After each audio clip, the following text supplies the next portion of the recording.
in particular.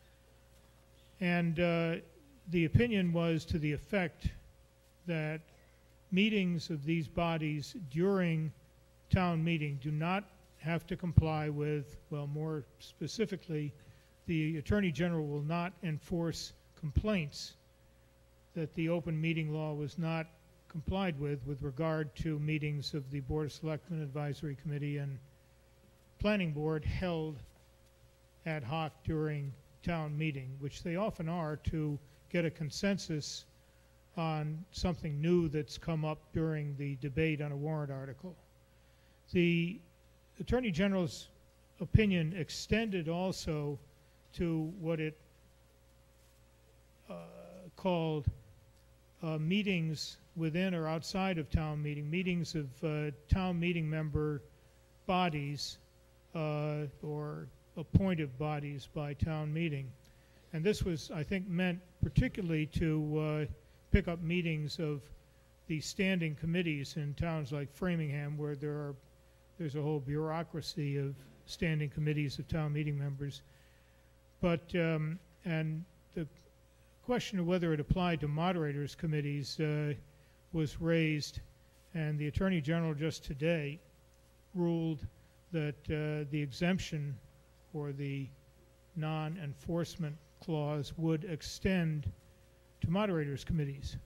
Well, your town council and I disagree with that interpretation, and will continue to ask moderators' committees to adhere to the open meeting law in their proceedings.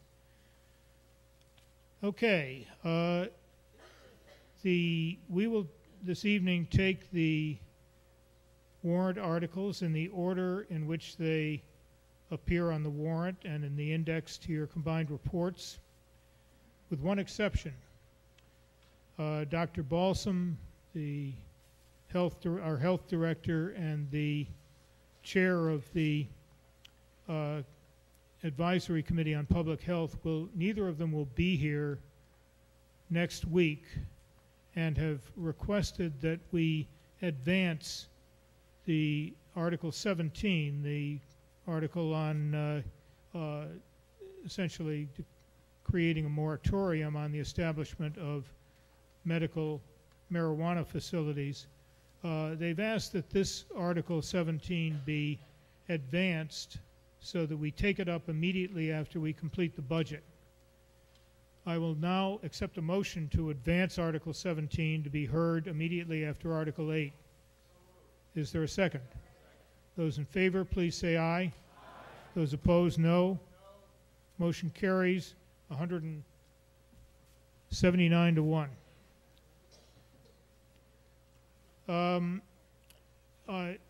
We have instituted electronic voting. You should all town meeting members have a voting device, and we will now do a dry run, take a test vote. Before we do that, I want to explain the procedures, so bear with me. An electronic vote is called for on 3 occasions, or it can be called for by 3 means. One is that if I am in doubt as to a hand vote or voice vote, I will call for an electronic vote solely for the purpose of getting an accurate count of those for and against the issue. Secondly, if I announce the results of a vote and there are 7 town meeting members who doubt my announcement, who doubt my assessment of how the vote came out, then we will have an electronic vote again for the sole purpose of getting an accurate count rather than recording the votes of every town meeting members. A recorded vote, that is one which will record the votes of town meeting members and be posted, become a matter of record and be posted on the town website, can be called for on any motion by someone coming to the microphone and asking for an electronic vote, and if there are 34 of his or her colleagues who want an electronic vote will have one. These are conducted in the following manner. I will first make sure as I can, that you all know what you're voting on and what a yes or no vote means. Then, having explained what I believe I need to explain in order to orient everyone, we will start a 40-second countdown, and the countdown will be displayed on the lower right-hand portion of the screen in back of me. And as that 40-second voting period commences, two things will happen. One is that my colleague David Marquardo from our IT department will start scrolling through the display of 3 precincts at a time, display of the town meeting members, which will record how they voted. And those scrolled presentations will continue through 2 complete cycles, which will take about a minute, so they will continue after the voting period has terminated. The next thing that also simultaneously, as the voting period starts, I will ask those who are in favor of the proposition on which we're taking a vote to stand and press 1 on their keypads, which is the manner in which you record a yes vote. After about 10 seconds, I will ask them to be seated and ask those voting no to stand and press 2. I will not call for abstentions, but in order to abstain from the vote, you press 3. That shouldn't take more than half of the 40-second voting period, these stand-up, sit-down routines. And the purpose of those really is to simulate what used to happen when we took a hand vote or a ballot vote or a standing vote, and that is that you would have the opportunity to see how your colleagues are voting and how specific people are voting, if you're interested in that sort of thing. In any case, you may at any time during the 40-second voting period change your vote. And the last one of these buttons that you press, only numbers 1, 2, and 3 are operative. The last of those buttons you press is going to be how your vote is recorded on the screens and in the records. If at the end of the the second scroll through of the voting displays, anyone believes that their vote has been improperly recorded, that's the time to bring that to my attention. And if it's appropriate to change the record, we will do so at that time. At the end of the 40-second period, I will announce from the screen the vote for, against, and abstaining. And if there are no contest to that announcement, then that is the vote that will stand and be recorded for posterity. Okay, with that in mind, we're going to vote on the following resolution. Certainly, Mr. Rosenthal.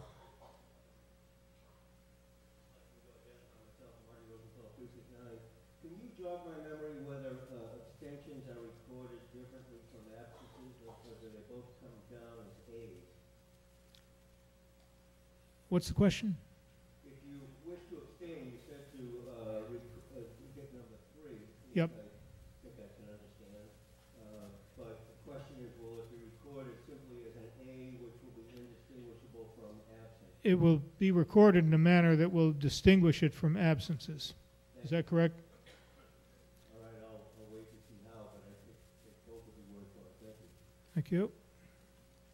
Okay, we're going to vote on the following resolution. Resolve that Edward Markey should be our next U.S. Senator. Those in favor of that resolution will press 1 when I call for you to stand and do so. Those opposed will press 2, and those with no opinion or abstaining will press 3. So whenever you're ready to start the voting period.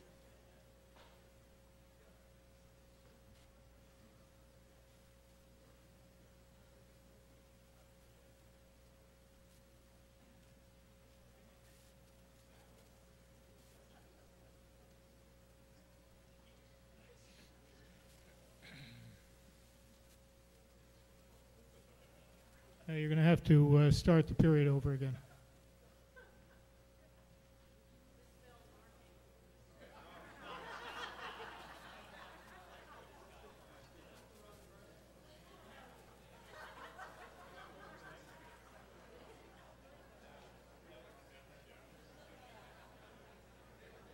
You'll bear with us, please.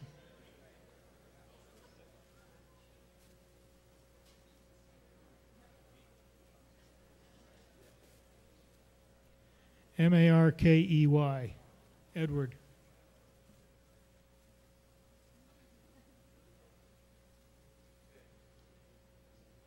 Anytime. Okay.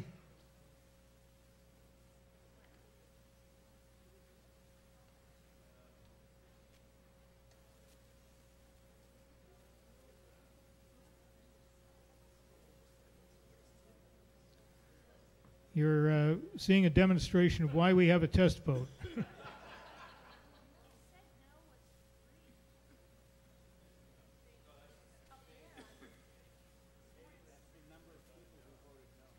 By the way, okay.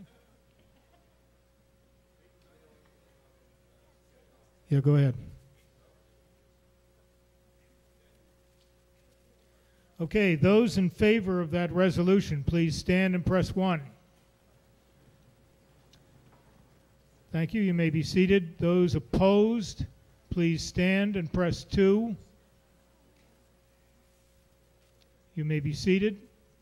You can change your vote at any time.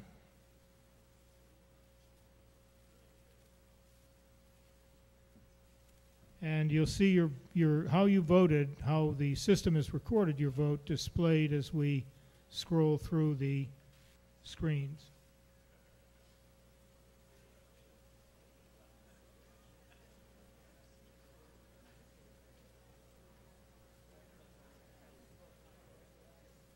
I missed the count. Okay, the resolution passes. 143 in favor, 13 against, and 29 abstentions.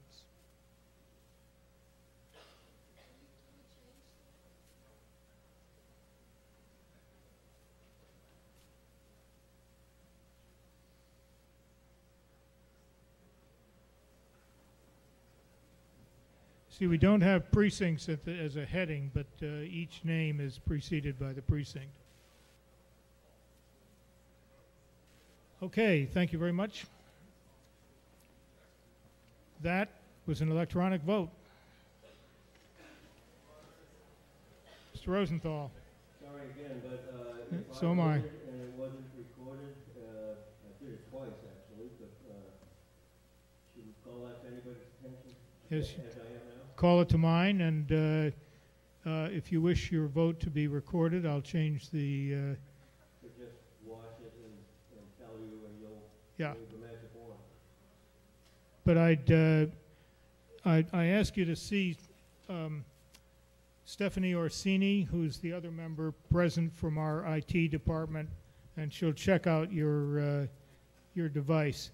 It would be you, Mr. Rosenthal.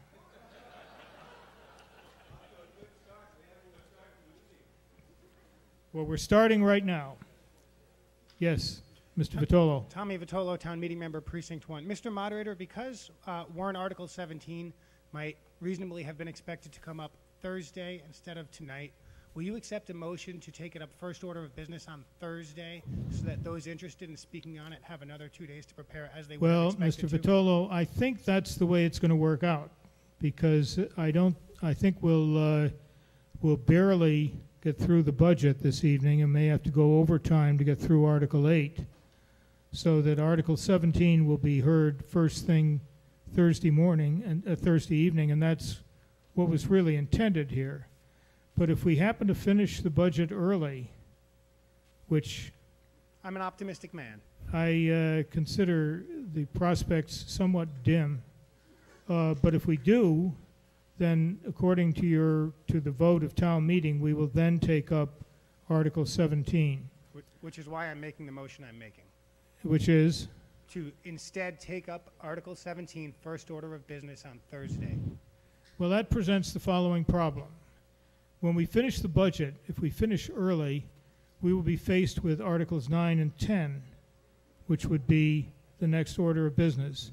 Articles 9 and 10 are going to take a substantial period of time, and if we start those at 10 or 10:15, we'll be here until midnight. And I would remind the moderator that in years past, at that exact situation, you have often looked ahead to a different warrant Well, article. that's unfair to the proponents of Article 11, which would be the next, and they'd have objections that they weren't, that the article is being dealt with at a time when they couldn't anticipate. I'll tell you what, Dr. Vitolo, when we conclude the budget, let's see where we are, and we'll do the sensible thing at that time. Thank you, Is Mr. that Moderator. satisfactory? That is satisfactory.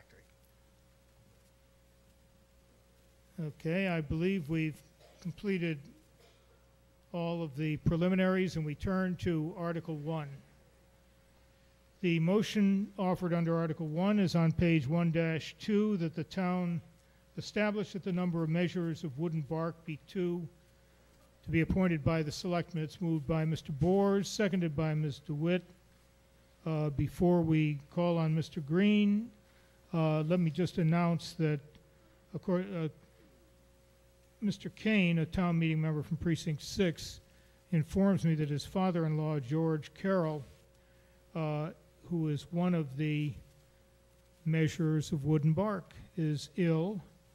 Mr. Carroll belongs to the Carroll family, which has, over the years, performed enormous services for the town as employees and otherwise, and I wish convey the wishes of town meeting to Mr. Carroll for a speedy recovery. Mr. Green? Thank you, Mr. Moderator. Bernard Green, Precinct 7, for the Advisory Committee. Before I embark on this presentation, I want to clearly pronounce the subject of this article.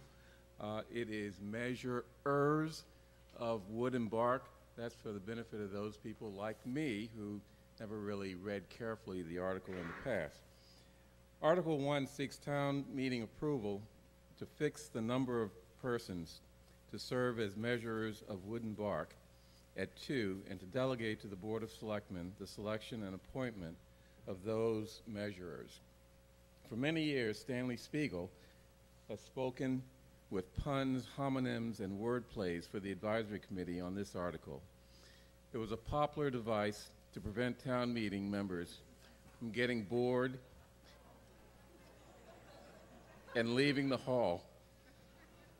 Since I'm no match for Stanley or Ben Franco, who had this duty last year, when it comes to puns, homonyms, and witty wordplays, I'm going to report on the Advisory Committee's deliberations straight.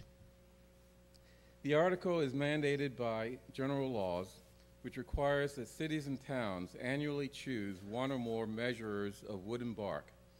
This law has its origins in statutes going back to 1705, and as Selectman DeWitt has informed us previously, was an early consumer protection statute. At the spring 2000 town meeting, the article was dropped as unnecessary.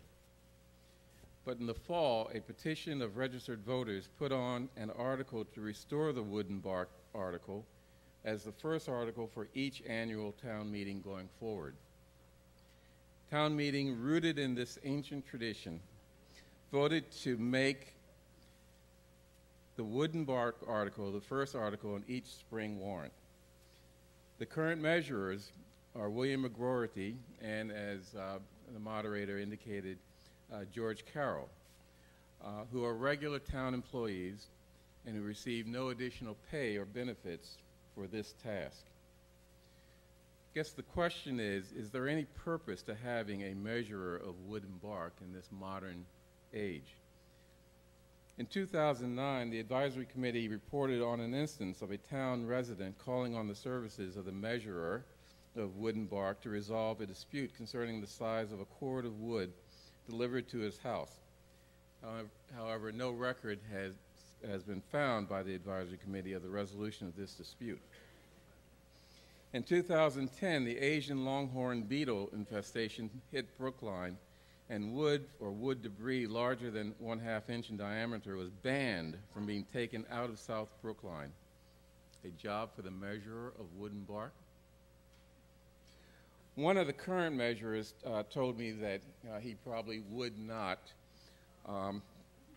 do anything with respect to this situation. And most interestingly, in Webster, Massachusetts, the town measurer died in 2005, but it was 7 years before anyone noticed.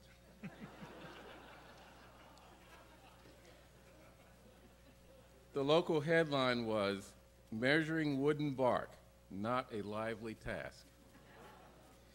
Again, is there any purpose for having a measurer of wood and bark? I think the answer is probably no, but the advisory committee voted 17-0 in support of Article 1, setting the number of persons who are measurers of wood and bark at 2. Thank you. Ms. DeWitt, do you have anything at all to add? You do. It would be very difficult to add much to what Mr. Green has said, but I will point out that the office or one of the measurers, Mr. Carroll, whom we certainly hope recovers, is in fact in charge of weights and measures, and therefore does measure, if not wood and bark. Mr. Spiegel, it better be good. Stanley Spiegel, town meeting member, precinct 2. I just wanted to remind town meeting that when this was instituted in 2000, it was a result of a splinter group that decided, and we're very happy that it's there. Please support it. Thank you. On the motion on page 1-2, those in favor, please say aye. Aye. Those opposed, no. Motion carries unanimously. Article 2. Article 2 presents us with 2 collective bargaining agreements, which by law town meeting must ratify.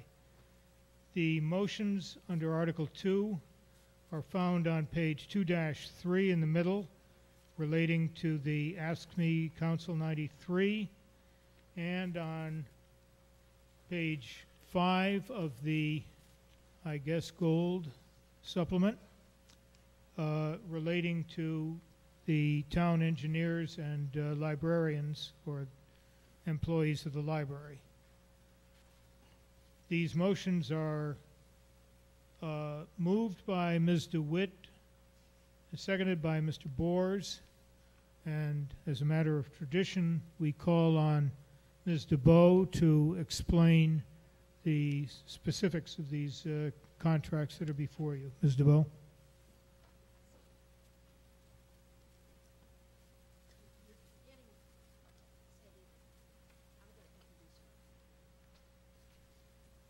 Ms. DeWitt will introduce Ms. DeBow. Pardon my breach of protocol. I'm Betsy DeWitt, speaking on behalf of the Board of Selectmen. We are pleased to bring 3 agreements for town meeting funding approval. Settlements with Ask Me Local 1358, the municipal employees, and Ask Me Local 1358 library employees, and Brookline Engineering Division Associates are within our financial guidelines and collective bargaining reserves. All 3 agreements have been ratified unanimously or by a large majority vote of their members. The municipal employees' 3-year agreement includes increases on base wages of 2% per year with an overall cost of 6.2%. Agreement with the library employees is for 2% annual wage and also comes out over 3 years, and overall cost is 6.3%. The agreement with the Brookline Engineering Division is again for 2% per year over 3 years, and the overall cost is 6.2%.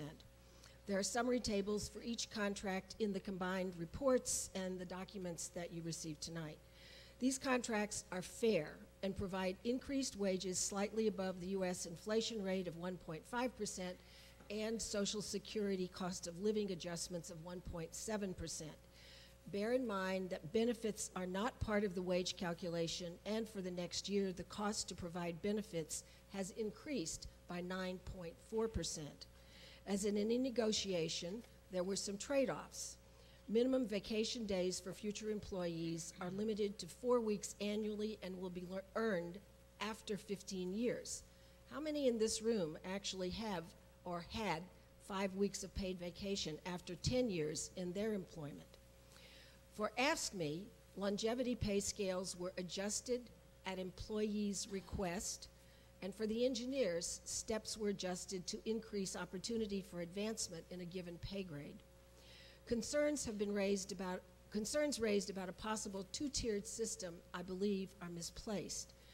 The town side operates under 7 collective bargaining agreements, civil service benefit rules, and pay plans for confidential, managerial, and non-union employees. Each of these groups bring different priorities to the table, which result in different pay and benefit structures. We don't have a 2-tiered system, we have a multi-tiered system. It is important to state that there are already many tiers associated with municipal employment. Depending upon when an employee was hired, different levels of pension deductions and benefits exist. Given the complexities and rights of existing employees, it is not unusual for changes in benefits to be negotiated in a manner that phases them in over time, and we more commonly call this grandfathering. The contracts before town meeting tonight were bargained in good faith and approved by AFSCME 110-11, by the library employees 19-1, and unanimously by the engineers. New 3-year contracts will be negotiated starting next year, and there will be many opportunities for new hires to change the terms in these collective bargaining agreements over the next decade. We appreciate the effort of the bargaining units and the town's negotiating team in reaching agreement. And I call on the Director of Human Resources, Sandra DeBoe, to explain the agreements in more detail, but I will also offer the Board of Selectmen's recommendation for unanimous recommendation for favorable action in the language of the vote on page 2-3 of the combined reports, and the vote on page 5 of the Goldenrod supplemental report. Ms. DeBoe. Thank you, Ms. DeBoe.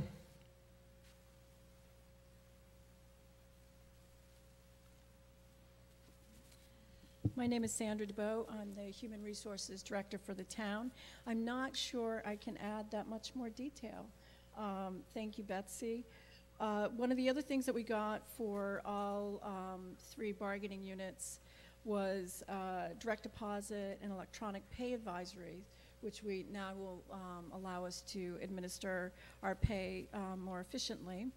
And with regard to AFSCME 1358, the main municipal employees contract, we put in place cap on certain renewal costs for certain licenses that we do on a regular basis. But other than that, I think you really covered all of it, Betsy. We had 2 and 2 for fiscal years FY 13, 14, and 15. The most notable or most discussed other change had to do with the vacation allotment, which Betsy described. Thank you. Mr. Farlow.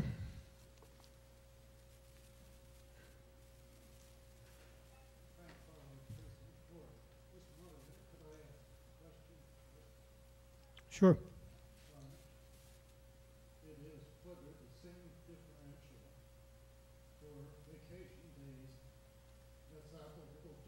two AFSCME contracts applies to the engineers. Yes or no, Ms. DeBoe?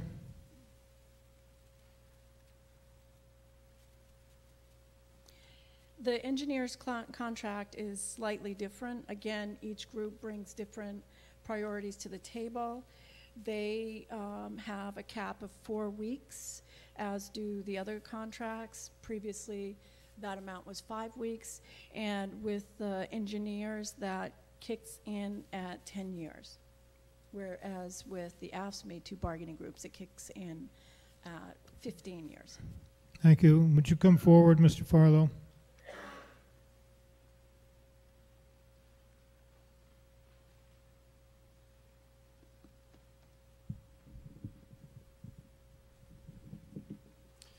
My name is Frank Farlow, Precinct 4, and I'm speaking for Brookline PACS.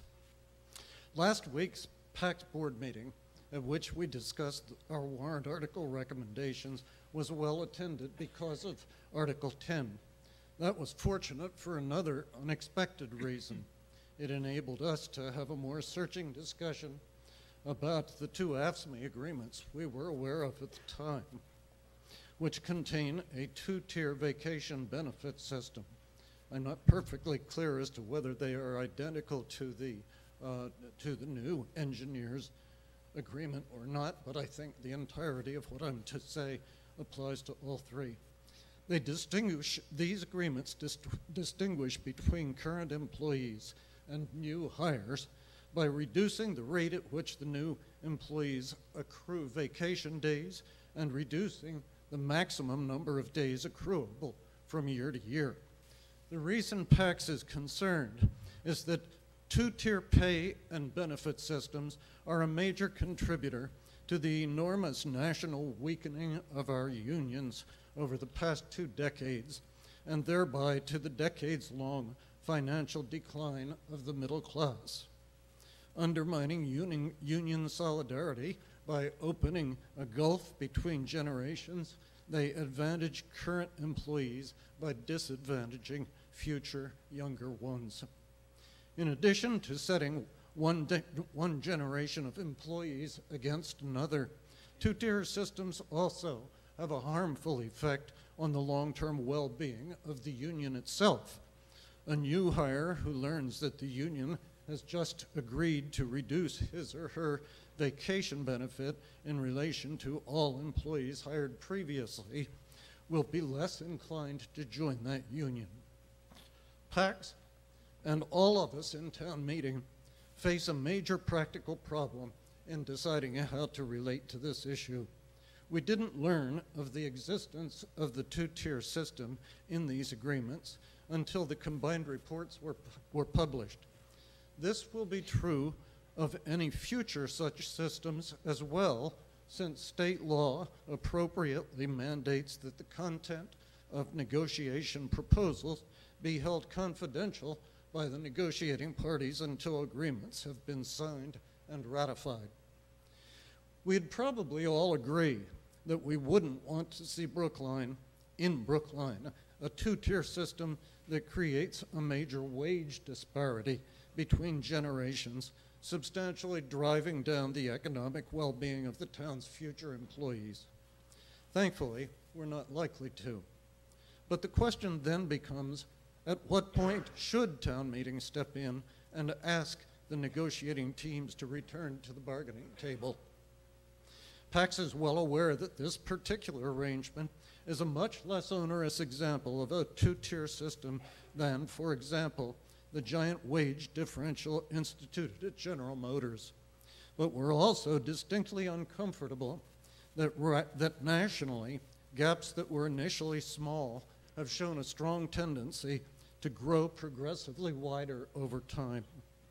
I should point out that AFSCME officials are legally bound to say that they want town meeting to approve these contracts. However, both AFSCME President Bruce Genest and one of his predecessors, Frank Maroney, who is now AFSCME's New England regional head, have approved my quoting a statement Mr. Maroney made to me. Quote, You have 1 minute. We don't like two-tier systems. No union does for the reasons you've stated, but under the circumstances, it's the best we could do. Both also stated that their intention is to work for reversal or modification of this vacation agreement during future negotiations. Only under extraordinary circumstances would PACS even consider second-guessing negotiators who have arrived at a ratified agreement. However, we do consider this creation of a two-tier system an extraordinary circumstance, not unprecedented in Brookline, but clearly out of the ordinary. A very large majority of the PACS board members present therefore voted to recommend stepping in tonight at the top of this slippery slope to avoid the possibility of having to later pick a more arbitrary point mid-slide. PACS therefore recommends a no vote on Article 2. Most important, we urge the selectmen to guide the Human Resources Department now and in the future away from two-tier systems that drive a wedge into our employees' unions. Thank you. Thank you, Ms. Westfall.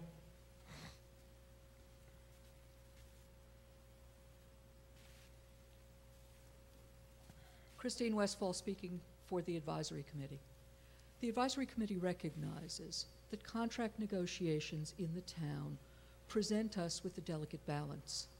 On one hand, we want to make sure that our employees are compensated sufficiently so that we can continue to attract and keep the fine employees that we have and receive the services that we expect. On the other hand, fiscal responsibility means that we have to keep track of the costs, not only of the costs of wages, but also of the costs of benefits. This leaves us in a somewhat awkward position. We have made promises, essentially, to our existing employees that they rely on, and we are reluctant, certainly on the Advisory Committee, to consider modifying those promises. But we cannot continue to ignore the cost of benefits going forward. We have sought in this set of contracts to make modest adjustments to benefits that will allow us to manage the town better and remain fiscally responsible while we provide our employees with adequate salaries. As a result, even though the Advisory Committee was aware that this would create a somewhat two-tiered system for vacations, the Advisory Committee voted unanimously to support these contracts, and we encourage you to vote in favor of funding these contracts. While it is true that two-tiered systems can be destructive of union existence, that is not what we are doing here. This is the difference between 4 weeks of vacation and 5 weeks of vacation earned over a period of years that amounts to almost a decade.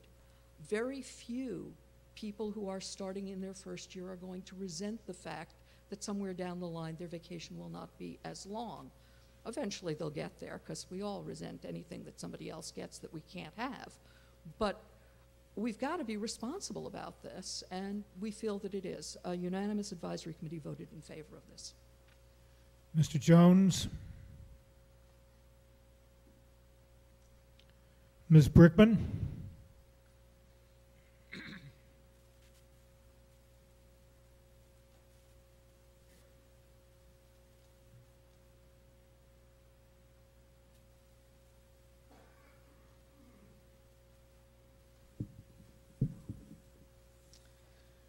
When a staff member leaves town employment. Name and precinct, please. Oh, I'm sorry, Edie Brickman, and precinct 4. When a staff member leaves town employment, vacation time that has been banked will be paid to that person. That amount over the last 2 years has been between $200,000 and $300,000 and is not budgeted. The town administration asked Human Resources to negotiate a contract that would help control costs concerning banked vacation time when a person leaves town employment. After the PACS meeting, I called Human Resources to determine what is in the contract concerning the negotiated item for vacation time. My understanding is that staff now employed between 1 and 5 years receive 10 vacation days, 5 to 10 years, 15 vacation days, over 10 years, 25 vacation days. New staff, 1 to 5 years, 10 vacation days, 5 to 15 years, 15 vacation days, over 15 years, 20 vacations. This contract, negotiated in good faith between the union and the town, does not differentiate between hires before or after 2013 for 10 years for a vacation time schedule. In other words, the vacation schedule is the same for all staff until 2023. Since contracts are usually 3 years in length of time, this allows for negotiation on 3 contracts before any differences occur before hires before or after 2013. By the time the 3rd contract is negotiated, there should be many more staff in the bargaining unit hired after 2013, and their voices can be heard if they would like to renegotiate vacation schedules. I thank Sandra DeBow representing the town and Bruce Jennis representing the town for negotiating the contract, and the union for overwhelmingly ratifying a contract that actually may well be a model for the protection of new hires. This model gives new hires the opportunity and time to renegotiate contracts that may have an effect on them. Perhaps this idea for contracts would be the most desirable way to protect new hires. Thank you very much. Mr. Rosenthal?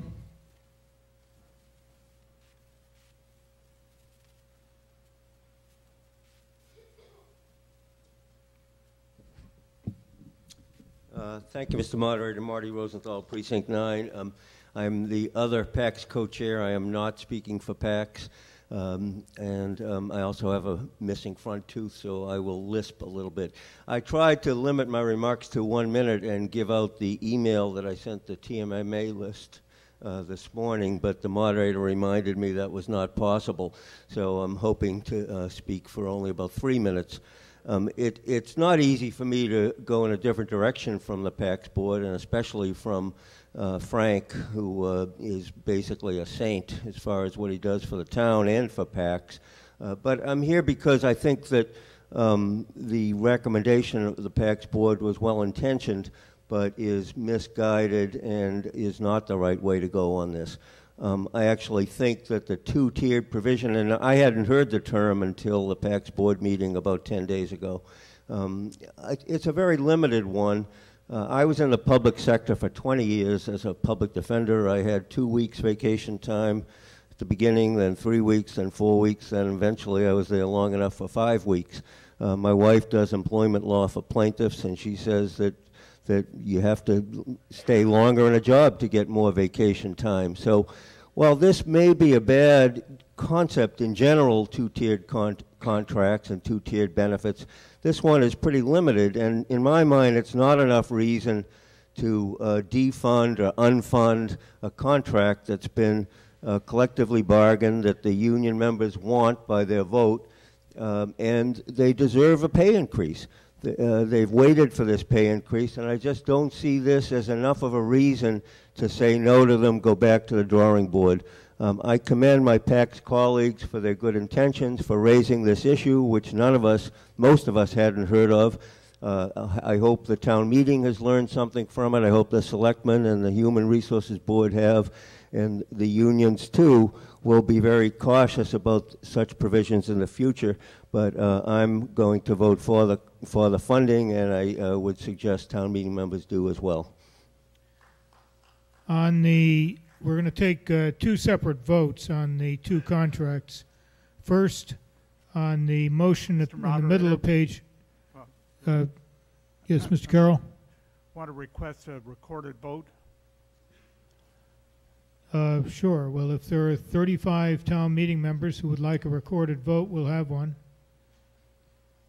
Please stand if you want a recorded vote. 10, There are 35.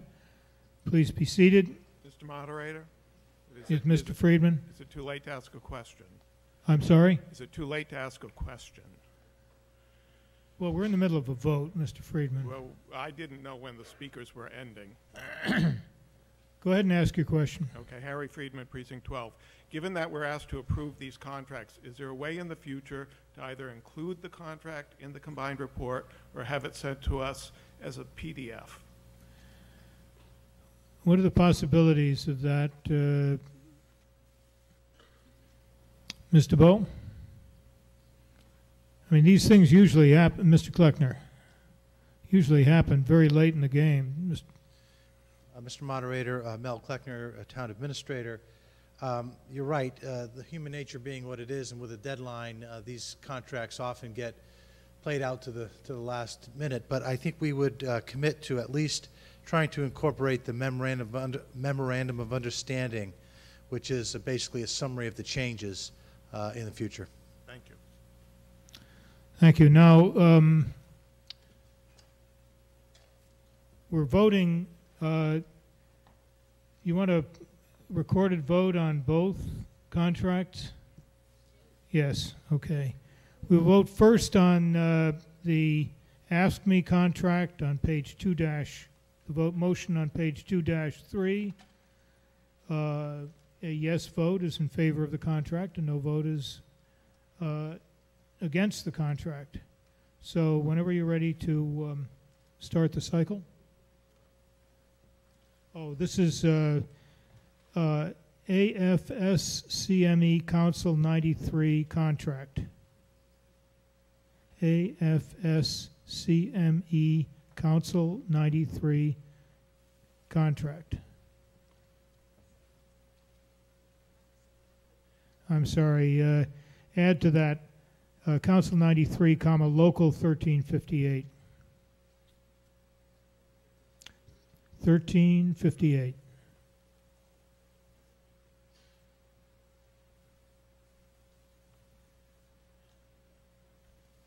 And whenever you're ready to start the voting period.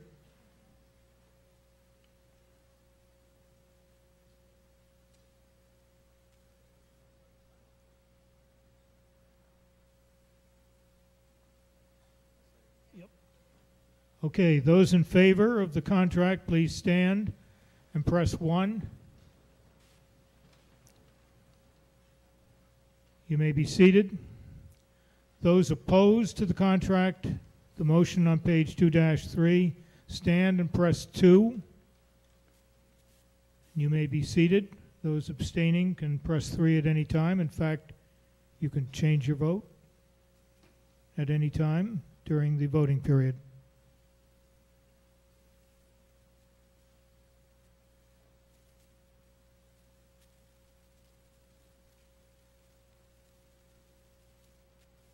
Motion carries by a vote of 189 in favor, 16 opposed, and 3 abstentions.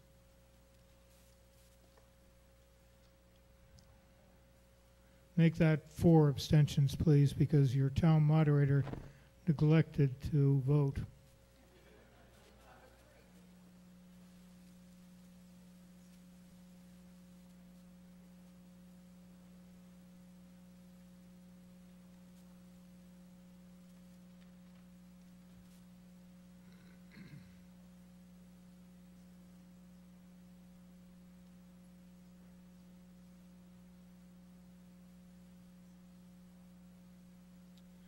Thank you.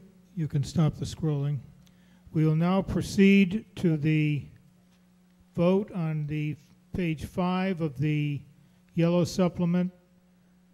This is Brookline engineers and library employees contract. Engineers and library employee contract.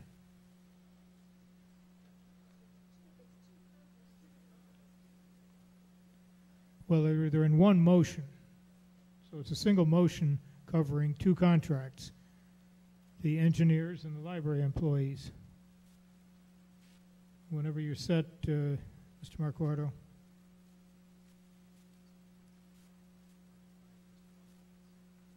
Okay, would you see the young lady in the back, Stephanie? Pardon?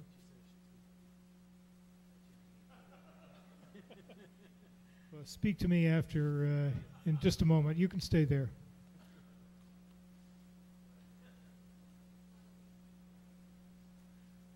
Okay, whenever you're ready.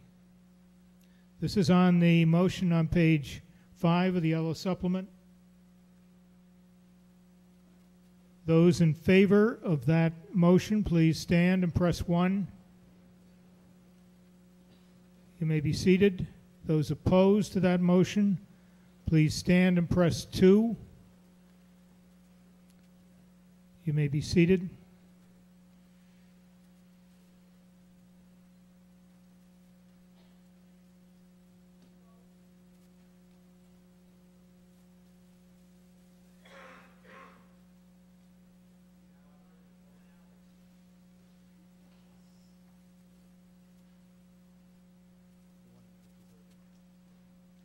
Motion carries by a vote of 190 in favor, 17 against, and 3 abstentions.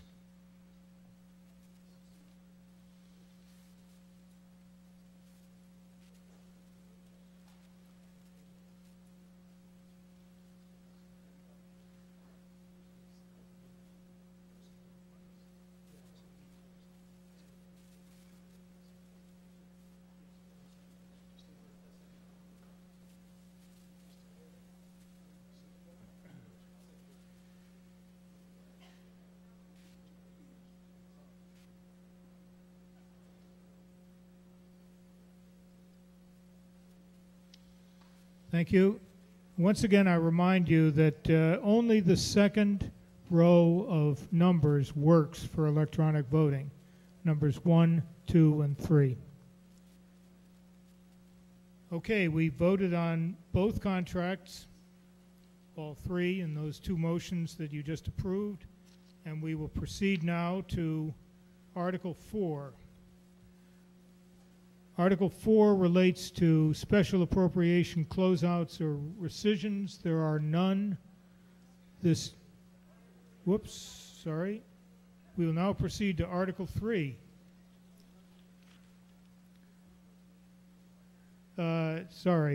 Motion under Article 3 is on page 3-1, that the town authorize the town treasurer to entering into compensating balance arrangements, moved by Mr. Wyszynski, seconded by Mr. Kuchar.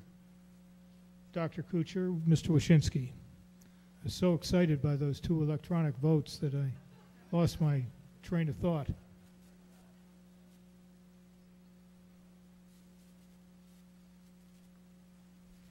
Hi, Neil Wyszynski for the Board of Selectmen. I'm on the other side of the table. Thank you. And on this side, I have to wear a tie. That side I don't. Well, compensating balance agreements are agreements whereby the town agrees to deposit money in the bank, and in return for no interest, the town gets services in exchange. So it's one of those housekeeping items. The law says we have to vote this every year. To give our able treasurer the ability to enter into these kinds of arrangements. And he never did until last year with the interest rates so low. He finally decided that it was advantageous to do it, and he's taken advantage of this and is saving the town some money. So I hope you'll vote for this. Thank you. Thank you, Dr. Kuchar. And would the gentleman who misvoted on the first of the contracts please come forward and give the town clerk your name? Dr. Kuchar. Jerry Kuchar, Precinct 16. You will, if you have been to town meeting before, recognize this is an item we deal with every year. For those of you that are new, I agree with almost all of what Selectman Wyszynski said, except we don't do it for no interest. We actually get 0.85% interest, which will generate about $23,000 a year, at least for this year, on the estimate of our town treasurer. So the advisory committee recommends favorable action by a vote of 18 to nothing. Thank you. On the, Ms. Frawley. Question, Regina Frawley, Precinct 16. Could we have a sense of what is the cost of the services we actually do save in dollars? Not cents necessarily, but I'd like some sense on top of the interest, 0.85, what do we actually save? Mr. Cirillo. Stephen Cirillo, Finance Director. The Dr. Kuchar's number, $22,000 was the savings. Not interest. We make about $185,000 in interest per year. On the motion at the bottom of page 3-1, those in favor, please say aye. Those opposed, no. Motion carries unanimously. Now we get to Article 4. Article 4 deals with special appropriation closeouts and rescissions. For this fiscal year, there are none, so no action is moved by Mr. Wyszynski and seconded by Mr. Bors. Those in favor, please say aye. Of no action, please say aye. Those opposed, no. Motion carries unanimously. Article 5. Article 5 calls for the payment of unpaid bills from prior years. There are astonishingly none in this category. So under Article 5, no action is moved by Mr. Bors, seconded by Mr. Wyszynski. Those in favor of a no action vote under Article 5, please say aye. Those opposed, no. Motion carries unanimously. Article 6. The motion put forward under Article 6 is found on page 6-2, that the town elect to establish an additional property tax exemption, etc., in the words of the motion. Moved by Mr. Goldstein, seconded by Mr. Bors. Mr. Goldstein.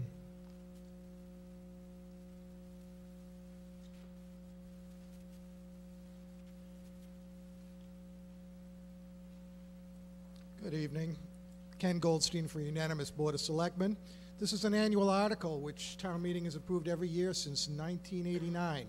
Massachusetts General Laws, Chapter 59, Section 5, provides small mandatory real estate tax exemptions for certain deserving property owners, certain classes of property owners who might reasonably be expected to have a heightened need for financial assistance, such as disabled veterans, the blind, and elderly persons. Elderly persons, if you're keeping score, is 70 or under. In some cases, the state bears some of the financial burden of doing this. The statute that I just cited also allows municipalities to elect to double the amount of the exemptions. The mandatory base exemptions provide for approximately $55,000 of relief to qualifying taxpayers. Of this, the state reimburses the town approximately $35,000. In doubling the exemption, the town would provide an additional $55,000, so that would be the cost of a yes vote here. This is a relatively small amount of money to provide financial relief that is targeted to the 150 or so taxpayers who are most needing of this kind of relief. The selectmen recommend a favorable action vote by a vote of 4-0. Thank you. Mr. Franco. Okay, on the motion on page 6-2, described by Mr. Goldstein. Those in favor, please say aye. Those opposed, no. Motion carries unanimously. Article 7. Article 7 is a placeholder for adjustments to the 2013 budget. There are no such adjustments being proposed. Therefore, no action is moved by Ms. DeWitt, seconded by Mr. Bors. Those in favor of no action under Article 7, please say aye. Those opposed, no. Motion carries unanimously. We turn now to the annual budget, a $230 million budget. The motion, the budget motion starts on at the top of page 8-81 and goes to page 8-93. It is moved by Mr. Bors and seconded by Mr. DeWitt to approve the budget for fiscal year 2014, set forth and so forth, in the words of the 18-page motion. We will hear first from Mr. Bors for the Advisory Committee, next from Ms. DeWitt for the Board of Selectmen. I will then describe, before we start into the budget motion, I will describe the process and procedure that will follow. So I call on Mr. Bors.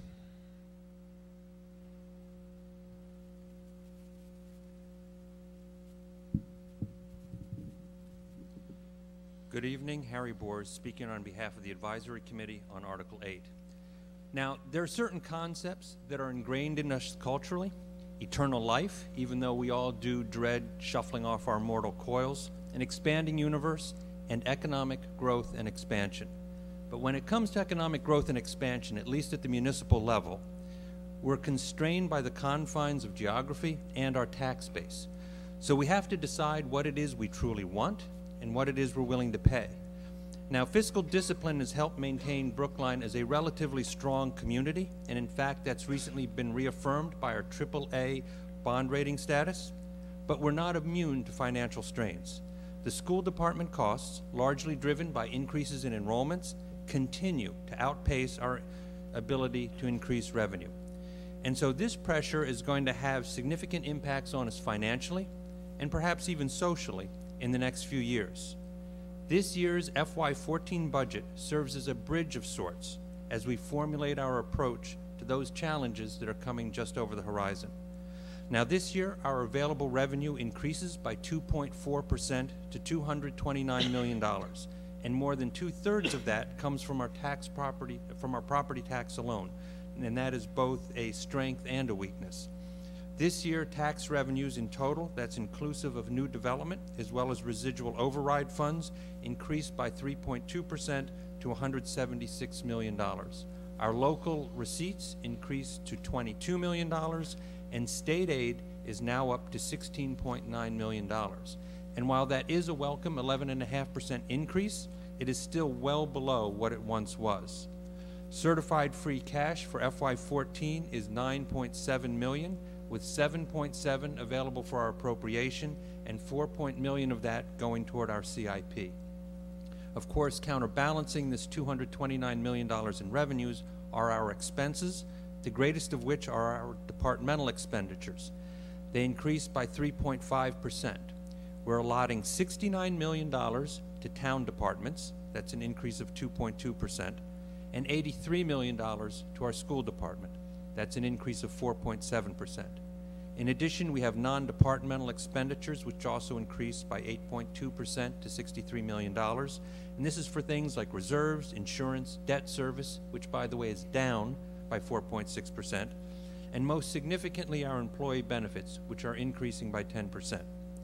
Additionally, our revenue finance special appropriations, that's CIP items of $8.6 million, and then finally, coming right off the top, is $8.1 million in non-appropriated expenses. And that's for things like the tax abatement overlay, as well as state and county assessments. And I'm sure you all recall the county assessments. Now, as a service provider, most of our costs are obviously in personnel, wages, and benefits. And over the past couple of years, the town's been able to reduce the number of full-time equivalent positions. This year, we are adding some back, and this is aimed at increasing support and better service delivery. Included is an increase in the number of clinical social workers within the Council on Aging and a part-time health inspector within the health department. The larger personnel change, though, involves the Human Relations Youth Resources Commission and the health department. Now, the long-standing director of Human Relations Youth Resources has recently retired, and during his tenure of 35+ years, much has changed. The position was originally established to support a then newly formed commission. The charge to and the mission of that commission has remained relatively static since its inception in 1969, though society and government has changed markedly. This proposed budget dissolves that now vacant position and integrates the support for services to the commission within the health department, with a Human Relations Human Services Administrator and adding an additional new full-time Human Services Specialist. We believe that this will provide greater support not just for the Human Relations Youth Resources Commission, but for others as well, including the Brookline Commission for Women and the Commission for the Disabled. Now, personnel levels in the school department, however, reflect a much different dynamic, because the schools have had to grapple with the effects of surging enrollment and therefore additional classes and staffing. And we have an expanded discussion of the school department, which appears in the write-ups. You're welcome to read that, and I will have another few comments in a moment. Obviously, our personnel costs are not just wages, they're benefits as well. This year, our health care premium rate increases just 3.5% in aggregate, and that's almost a sustainable number. But the full increase is actually 6.7%, up to nearly 25 million, again driven by increases in number of enrollees. 49% of our enrollees are active employees. The majority, however, 51%, are retired. And as employees retire and are replaced, we are going to add to our health roll. Now, currently, the state is considering changes related to healthcare eligibility. Much as with our pension benefits, where there's different levels of vesting related to years of service, so too this may occur for healthcare benefits. And these are changes that would have a significantly favorable impact on our healthcare and OPEB costs in the future. Which brings me to OPEBs. Our calculated unfunded liability for retiree healthcare obligation is $203 million as of last June. The fund now stands at $16.2 million. Our FY2 recommendation is for an appropriation of $3.5 million to the OPEB liability fund. And if we remain disciplined in our approach, we will reach what's referred to as the annually required contribution, or ARC, in about 10 years or so. So this really is a success story. Pensions are our other retirement benefit. Currently, there are 3,548 employees, that's active, inactive, and retired, enrolled in our town pension system. The Retirement Board has voted to reduce the assumed annual rate of return on investments from 8.15 to 7.75%, which we think is a good move. This is figured on a schedule that goes out to the year 2030. The current unfunded pension liability is $176 million, and in this budget, there's an appropriation toward that pension of $17.3 million, not an insignificant sum. Now, our budget, of course, is not simply dedicated to personnel costs, though it primarily is, but it also goes to our capital costs as well. And as you'll recall, our financial guidelines call for us to invest the equivalent of at least 7.5% of the prior year's net revenue. For FY14, this level is 8.4%, or $17 million. Now, I won't elaborate on each item in the CIP because we give you a good write-up within the combined reports, but I will mention just a couple. There's $2.3 million that's slated for parks and playgrounds, and of that, $1.2 million is for Fisher Hill Park. Now, this is Brookline's first major piece of open space in 40 years, and the park will be both active and passive, providing space for a wide range of activities. Now, additional funding has come in the past years from the sale of town-owned land, $3.25 million, nearly $1 million in grants, and an appropriation of $1.35 million by town meeting in FY08. It's a project, though, that's been developing over many years, with inflation impacting the initial estimate over those intervening 12 years. Yet even with $5.4 million in total funding, it still falls short of the Design Reviews Committee's approved cost of $6.4 million. So it's anticipated that the additional $1 million in funding will be raised privately in support of a project that will surely endure as a lasting legacy to Brookline. As noted in our write-up, we also address school space needs. There's $3 million that's slated for work at the old Lincoln School. Now, how that space is used, whether as part of the town's ultimate space accommodation plan or simply as ongoing swing space, it must be upgraded. We're aware that there's an amendment to this, and I will comment to that in just a moment. There's 1.75 for increased school classroom capacity, which likely means the addition of modular classrooms to such schools as the Lawrence School or perhaps the leasing of space. And granted, it is a bit more expensive than simply pitching tents. Significantly, the Devotion School is anticipated to cost $90 million, with $54 million coming from the town and $36 million reimbursed by the state. And financing would be done through a 25-year bond. There are, of course, still unknowns with regard to the final cost and to the levels of state reimbursement, and this could potentially change our funding approach. Now, it has been suggested, given the devotion school's prominence in an overall system-wide classroom space solution, as well as the currently favorable financing climate, that it may make sense to consider the devotion school for a debt exclusion override. If the community chose to finance this project in that way, it would not be an outlandish concept. As presented in this budget, however, the project is anticipated to be funded through non-exempt financing. What are not currently anticipated in our CIP, however, are the sleeping giants, that is, needed new school facilities. The school system is woefully short of space, and the now crowded elementary classes will begin entering the high school in the next few years, pushing it beyond its currently configured limits. Decisions made by the community and the school committee within the next year are likely to have dramatic effects on our CIP that are not currently presented here. And this brings me to the real issue this evening and the real issue within our budget, and that is the schools. This year we all witnessed the strain of potential cuts.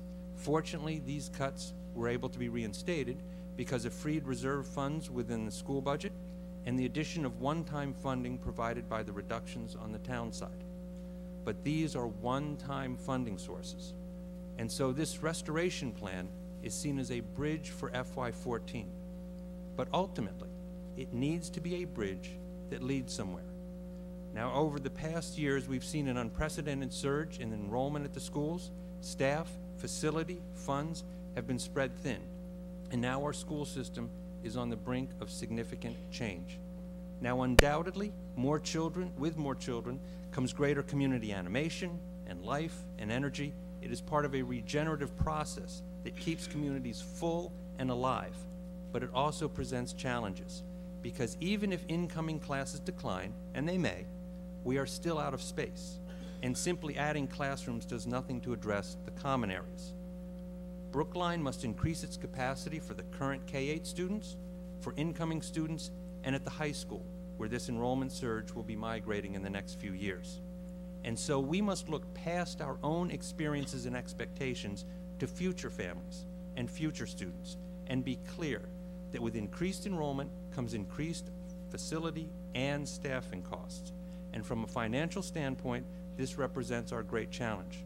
There really is no capacity within our CIP for major new facilities, much less room in our budget for the associated staff. And so the advisory committee is extremely concerned that we set our goals and priorities and realize that no major projects are likely to be feasible without some sort of capital debt exclusion and operating override. Now, these are the sort of things that can send shocks of terror through most communities. But Brookline's experience has demonstrated this has been a good investment in the past, but it does require thoughtful analysis and significant preparation. The committee is also concerned about the operating budget, because even if you strip away the effects of the enrollment surge, increases in the school budget still outpace our capacity to raise revenues. In short, the school department's portion of the operating budget is structurally unsustainable.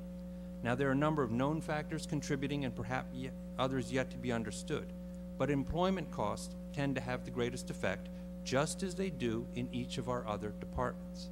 Now, in the school's own budget message this year, it is noted that with increasing retirements, we are having an increasingly younger teaching staff, and so the impact of Steps in Lanes incentive program will be more pronounced. And the budgetary impact of Steps in Lanes can be the equivalent of nearly 2% in wage increases, but it's automatic and in addition to negotiated wage increases. Now, if we expect to have good teachers, we must expect to pay them well, because they are the soul of the learning experience. But by the same token, we should not be naive as to our actual costs or the true compensation levels. So this structural imbalance, coupled with the extreme pressures exerted by enrollments, has caused the school department to reduce programming, to forego important new initiatives, and reductions in cost savings initiatives on the part of the schools and the towns have certainly helped. But it takes us only so far. A renewed community commitment to our school system is needed. Now, we have a school committee, a superintendent, and an administration charged with running our school system. At the same time, we expect them to provide vision and innovation and leadership. Now, add to that, conceive and manage a new building program and potential educational paradigm shift, all of which needs to be sustainable into the future. And oh, by the way, do it within the next year. What we can quickly forget is that these are people who need to eat, who need to sleep, and come up for air. So we must guard against potentially unreasonable or at least unrealistic demands. And so the advisory committee feels that the town should be willing and ready to provide resources should the schools feel they need additional supports for counsel or expertise in assessing system needs and opportunities or strategies for change. But given the significance of what our community faces, this support would certainly be good value in the grand scheme of things. So in closing, what has been characterized as an enrollment crisis might better be characterized as a challenge. And in challenge is born opportunity. This is not a town school issue, it is a Brookline issue. And how we respond will define us as a community, because change is coming. And for the next few years, we will be challenged technically and financially. But we are thoughtful, we are energetic, and we are creative. And so we can't fear change, but rather we must embrace it. And in that embrace, discover renewal and opportunity.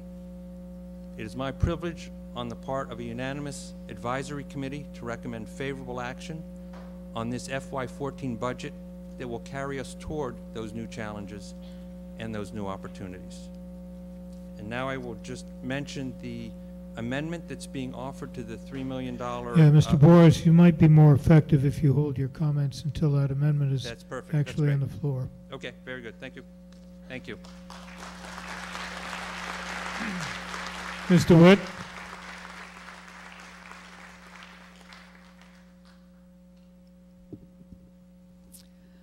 Thank you, Mr. Moderator. I'm Betsy DeWitt, speaking for the Board of Selectmen, and I would like to use this opportunity to welcome our newly elected Selectman Neil Wyshynski, who moved from that table to that table in May. April, I guess it was. I also want to thank the Town Administrator, ably assisted by Deputy Town Administrator Sean Cronin, and to School Superintendent Bill Lupini and Assistant Superintendent Peter Rowe, and all the members of our management team who've prepared the budget you have before us.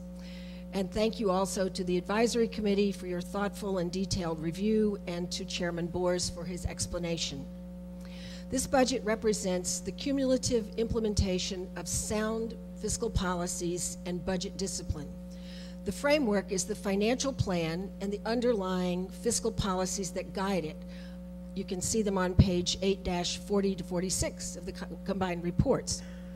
We have just learned that Brookline is one of only 14 Massachusetts municipalities, and I'm also told that maybe one of very few towns in the country who have a AAA bond rating. Moody's Investment Services has, in its statement, said, quote, an historically strong financial position supported by sound management. However, Moody's also mentions the challenges and, quote, rapidly growing school enrollment is increasing school capital needs. And I'll come back to that topic. We have strong reserves, and we continue our commitment to full long-term liabilities, including pensions and retiree health insurance. Free cash is available to fund our capital projects beyond our policy of 7.5% of the prior year. This budget also represents an increase of 2.4% over 2013. When we exclude the use of one-time funds, that is, the sale of the town reservoir on Fisher Hill, and other surpluses that were available for appropriation, the growth is 4.6%. While the recession may be officially over, we are still in recovery. The property tax, our largest revenue source, is up 3.2%, but that includes new growth, which is less than it has been historically. State aid for schools has increased as enrollment has increased. General government aid is level funded. Actual amounts are uncertain because the legislature may change the local aid appropriation in its final state budget. We anticipate the possibility of a modest gap, if any, and we can make adjustments at the fall town meeting. Local receipts, which are about 10% of revenues, are up, but both state aid and local receipts are still below the actual dollar amounts for 2008. Expenditures match revenues, with personnel costs about 80% of the operating budget. That includes total compensation, or wages plus benefits, which include group health, pensions, unemployment and life insurance, and workers' compensation. Our enterprise and revolving funds are being charged their share of total compensation costs. The operating budgets in town departments will increase by 2.2%. However, pressure of school enrollment, which you've heard from Mr. Bors, and the need to provide classroom teachers means school operating budget is up nearly 5%. There's little change in the town departments, with a net increase of 1.8 full-time equivalents. The health department will add staff for plastic bag and styrofoam reinforcement, and the town administrator has recommended one departmental change. That is to merge Human Relations Youth Resources Department into the Health and Human Services Department. The position of Human Services Coordinator will be expanded to become the Human Relations and Human Services Administrator, with additional support staff, and will provide full support to the Commission as well as to the Commission for the Disabled and the Women's Commission. This result is a strong team with an experienced leader, Dr. Lloyd Gelano, a modest cost savings, and a seamless transition. The retirement of Director of Human Relations Youth Resources, Steve Bressler, after 39 years, offered an opportunity to review the department and the mission responsibilities of the HRYR Commission, also established in 1970. It became clear that over 40 years, many changes in the operation of the town and in local, state, and federal laws indicated the enabling bylaw should be updated. Some tasks, such as overseeing awarding contracts, are now done by other departments. In this case, by purchasing under the state procurement statute. Furthermore, the former Personnel Department and Board were reorganized as voted by this town meeting in 2000, renamed the Human Resources Department and Board, and charged with similar responsibilities for equal opportunity in hiring. The review process has begun with the formation of the Committee on Diversity, Equal Employment Opportunity, and Affirmative Action, which held its first meeting on May 15th and will be making recommendations to a future town meeting. In the meantime, the work of the HRYR Commission will continue with staff support from the Health and Human Services Department under Dr. Alan Balsam. Education is the town's largest service, and apparently much in demand. Our schools now account for 55% of the total operating budget, a percentage that will rise with enrollment increases. School staffing is up by 15 full-time equivalents to provide teachers for the students and additional classrooms. This year, the school budget used reserves and faced potential cuts to meet a structural deficit, even though we have added $750,000 into the budget for enrollment growth. We know that the pressures that threatened cutting the music and enrichment challenge and support programs were a prelude to a much more difficult school budget next year, actually whole budget next year. However, we were able to reallocate some funds to maintain the programs for now, and I have to mention that uncertainty about state aid continues to cast a cloud. And that brings me back to the Moody statement about challenges facing the town and the pressure of enrollment growth on both the capital and operating budgets. And I'm going to suggest on the subject of enrollment, everyone should take a look at, in the combined reports, page 8-25, which has these graphs that give you a pretty dramatic image of what is happening to our school enrollment.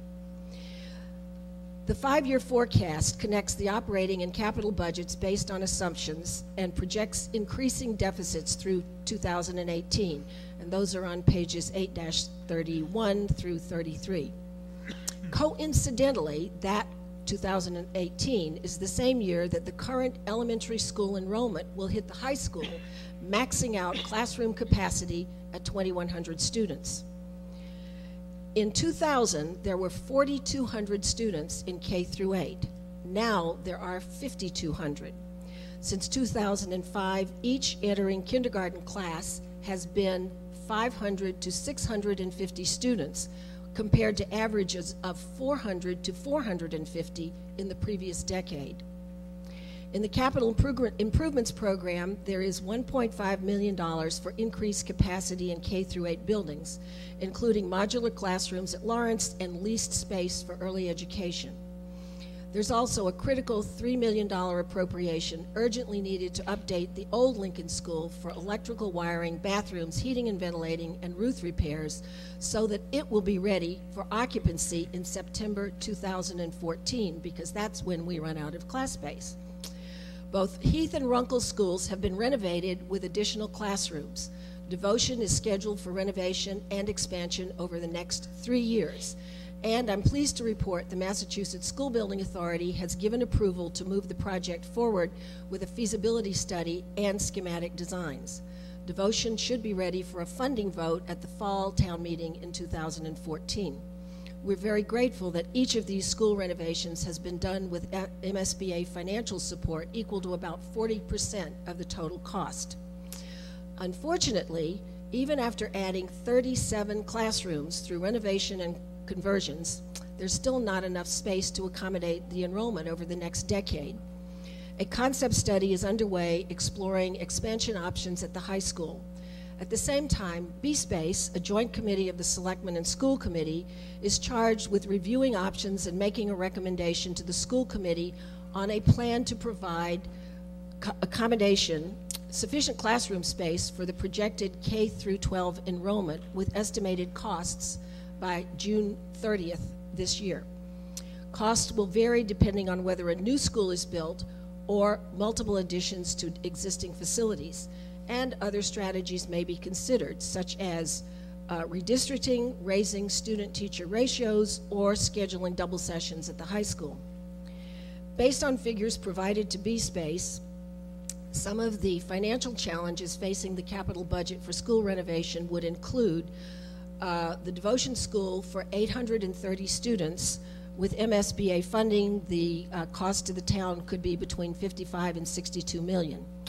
A new K-8, or alternatively multi-site expansion to accommodate 650 students, is estimated at $56 million.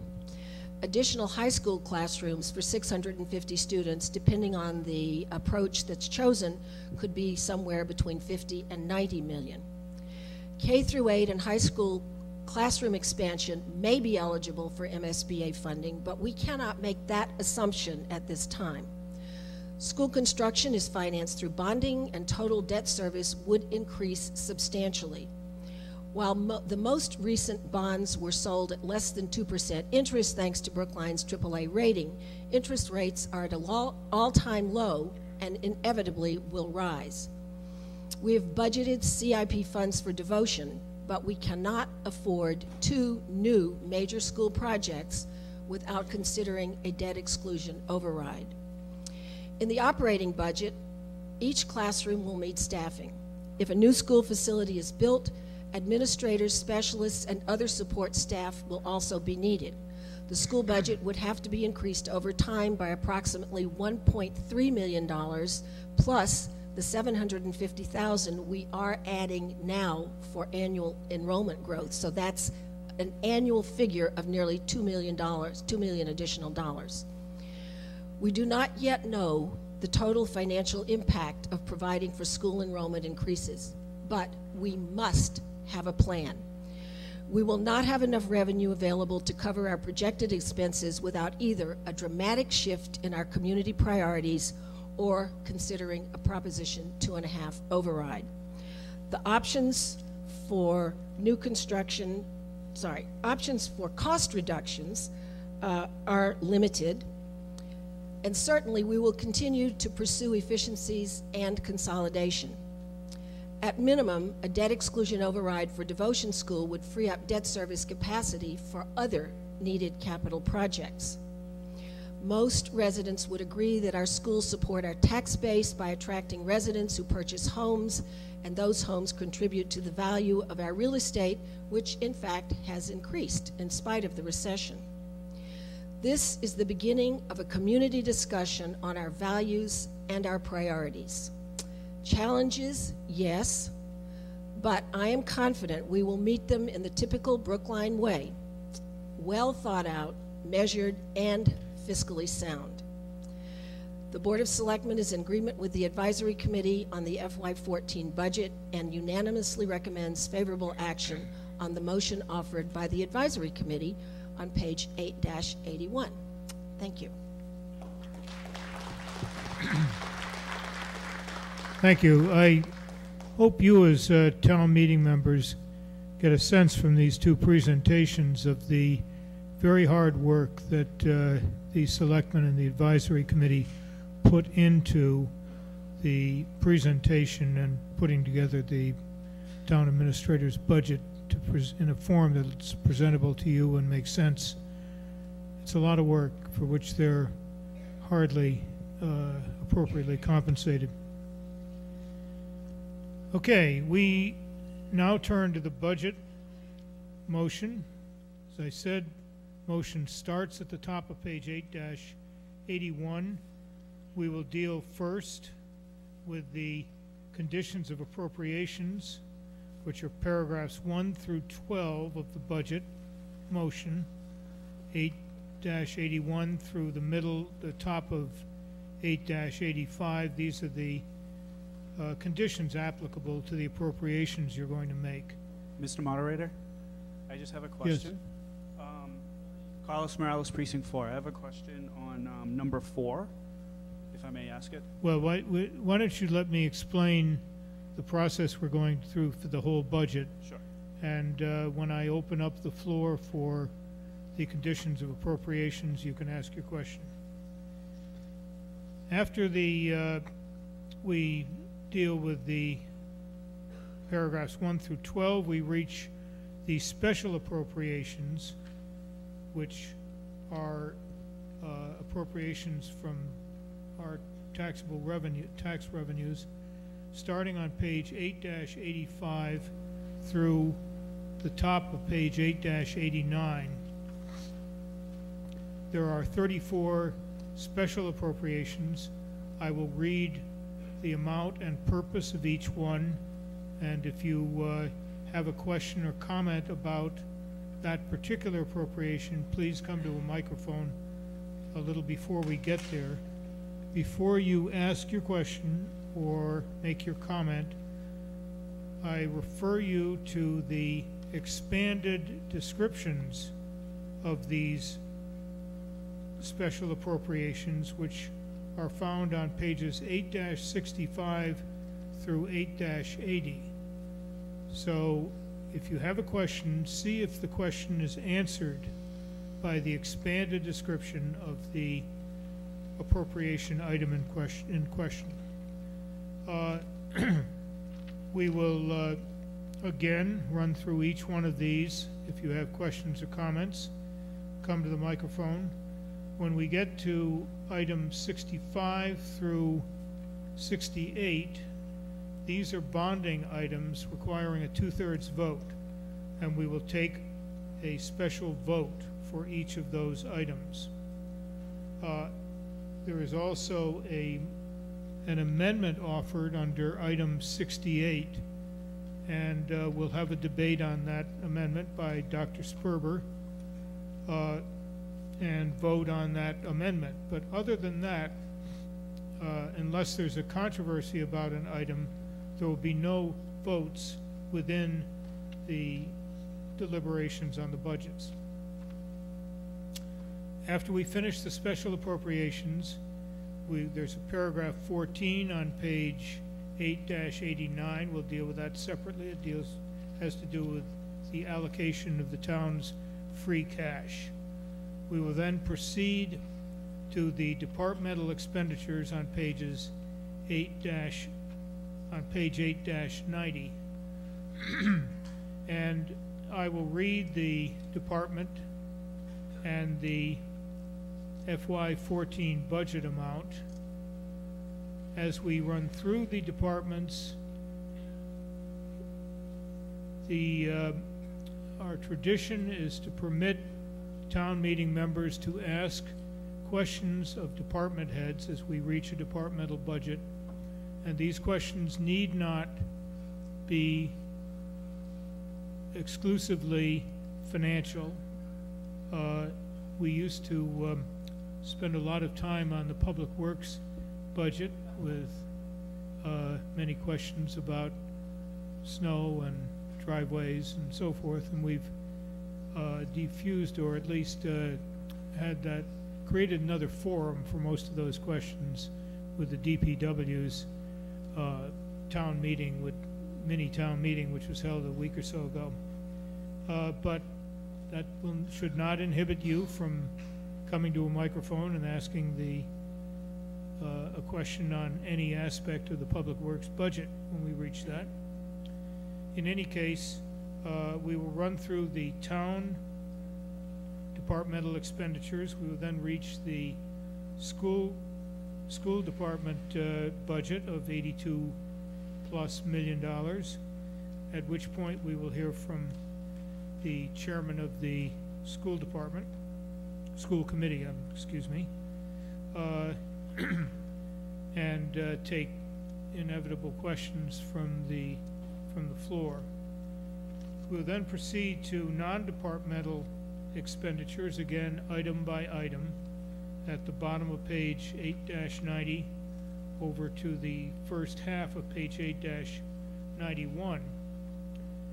At that point, we will have dealt with all items in the budget for which we have any control. There are some non-appropriated expenditures in the middle of page 8-92 that we're stuck with without debate. And then we will have an omnibus budget vote after we've slogged through all of that. So we start with the conditions of appropriation, paragraphs 1 through 12 of the budget on pages 8-81 through 8-85, and there was a question about one of those. Yes, sir. I'm going to ignore number 4 because I read it in the details. Who are you? Carlos Morales, Precinct 4. I read number 4 in the detail. I'll move on to my next one, which is number 9. I'm not hearing you very clearly. Get a little closer to the microphone, maybe speak up a little. I'll eat the microphone. There you go. Carlos Morales, Precinct 4. Number 9, appropriate $45,000 for the Woodland Road, Hammond Street pedestrian crossing. What exactly does that entail that it costs $45,000, out of curiosity? You're talking about item 9? Yes. It's $4,500,000, right? 45,000. No, sorry, which page? I'm on page 8-2. What page should I be on then? What page does your question relate to? 8-2? Well, sorry, this is my first time at the mic. I'm afraid you have to, we're considering a motion under this article which starts on page 8-81. Now, all right, I'll ignore me.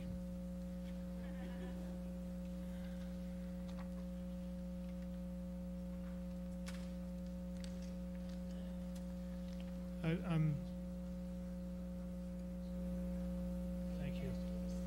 Okay, you have a question about, I'm told, about item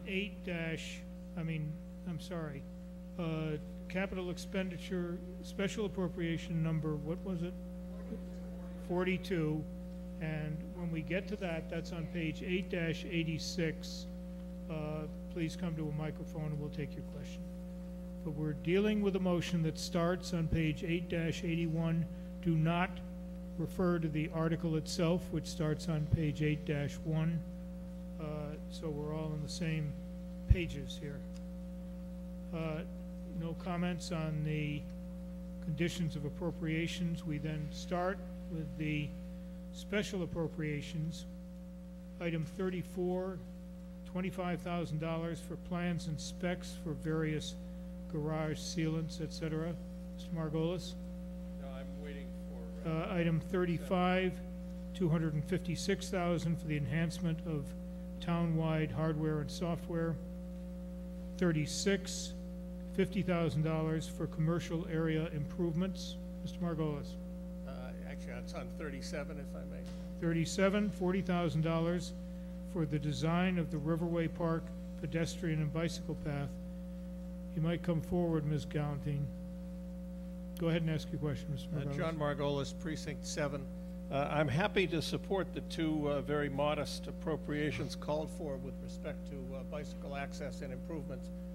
But I still notice as I go around town a substantial number of bicyclists who blow by stop signs and red lights and go the wrong way and ride on sidewalk in business areas. And perhaps someone could enlighten us as to steps being taken to convince cyclists to more uniformly obey the law and good practice, and perhaps steps being taken to convince drivers and pedestrians to show more respect to cyclists. I'm not sure that isn't a question for the police chief. I don't know, or maybe I wouldn't have to ask the question. Chief O'Leary, you hear the question?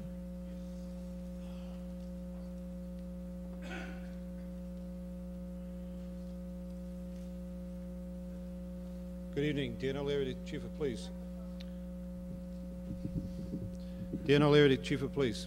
For the past 2 years, we've had a concerted effort to enforce bicycle infractions, mostly in North Brookline. Last year, we wrote more than 1,500 town bylaw violations. The majority of those were warnings, but we concentrated our efforts in Coolidge Corner, Lower Beacon, out along the borders along Commonwealth Ave, and down around Kent Street. This year is no different. We've already done some efforts in conjunction with Boston Police, conjunction with Boston University Police, and we've given our officers the indication that we do want them to issue more citations as opposed to warnings because of the amount of enforcement that we've done already and education that we've done already. So we have been trying to do it. Thank you, Chief. Why don't you sit in the front row? Item 38, $85,000 for improvements to the Devotion House and the Putterham School building. 39, $510,000 for the replacement of fire engine number 3. 40, $245,000 for extraordinary repairs to fire stations. 41, $40,000 for bicycle access improvements. 42, $45,000 for the study of the Woodland Road, Hammond Street pedestrian crossing. Yes, sir. Now I got it right. Right on. Carlos Morales, Precinct 4, once again. Out of curiosity, these road studies that I see, what exactly do they pertain to? Like, why is it $40,000, $45,000? Mr. Ditto.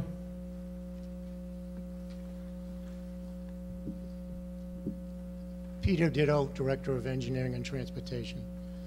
This funding will be used to identify and quantify issues at the intersection, traffic and transportation issues at the intersection of Woodland Road and Hammond Street.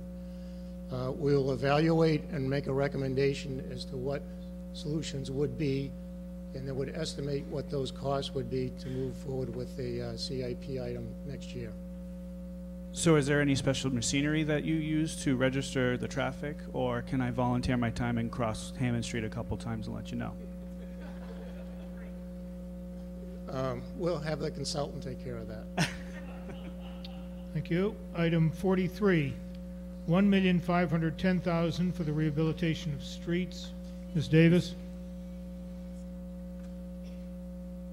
Ms. Gilman.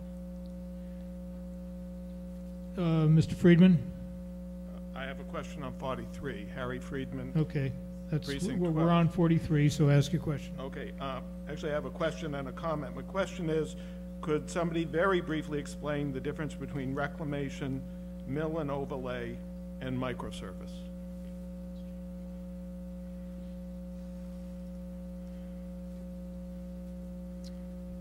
Starting with the reclamation, That's the most invasive type of reconstruction that we undertake, and that's basically they take the pavement and they have a machine that chews it up and refines it.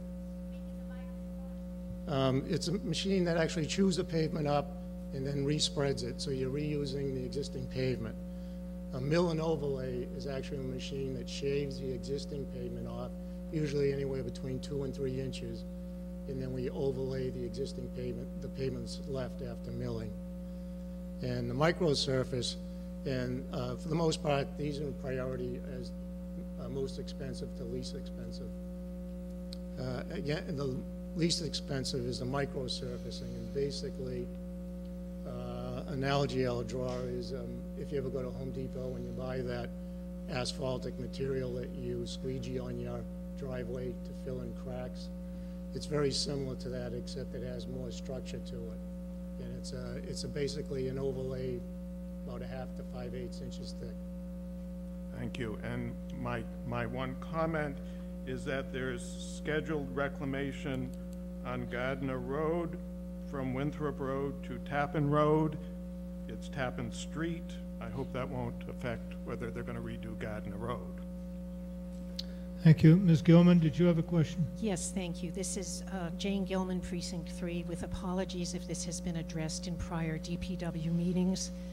I'm asking about paragraphs 43, 44, and others that deal with bike paths, streets, sidewalks, Lars Anderson cemetery upgrades, and pathways and roads at Lars Anderson. My question is, at one point there was going to be an experimental patch of permeable paving that was going to be laid down at Fuller Street parking area. I wonder if this is the appropriate time. I'd like to know if there's any feedback on that. And part 2 is, in these surfaces that I just mentioned, is there any consideration about permeable paving surfaces? Mr. Ditto?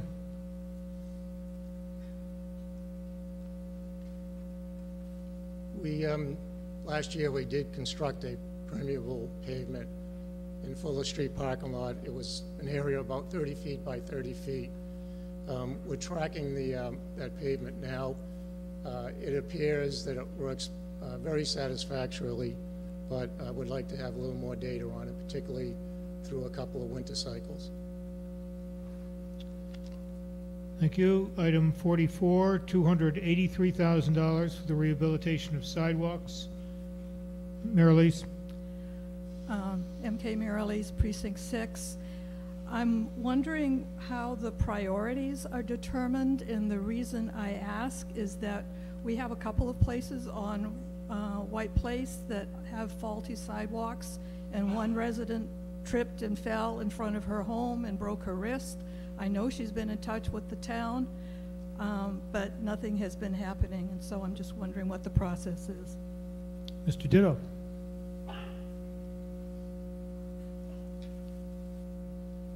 We prioritize the sidewalks we anticipate doing each year by schools, commercial areas, places of worship, and then residents.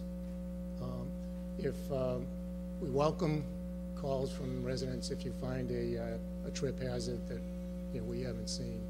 So you give us a call. We're pretty quick on getting someone out there to do at least a temporary fix.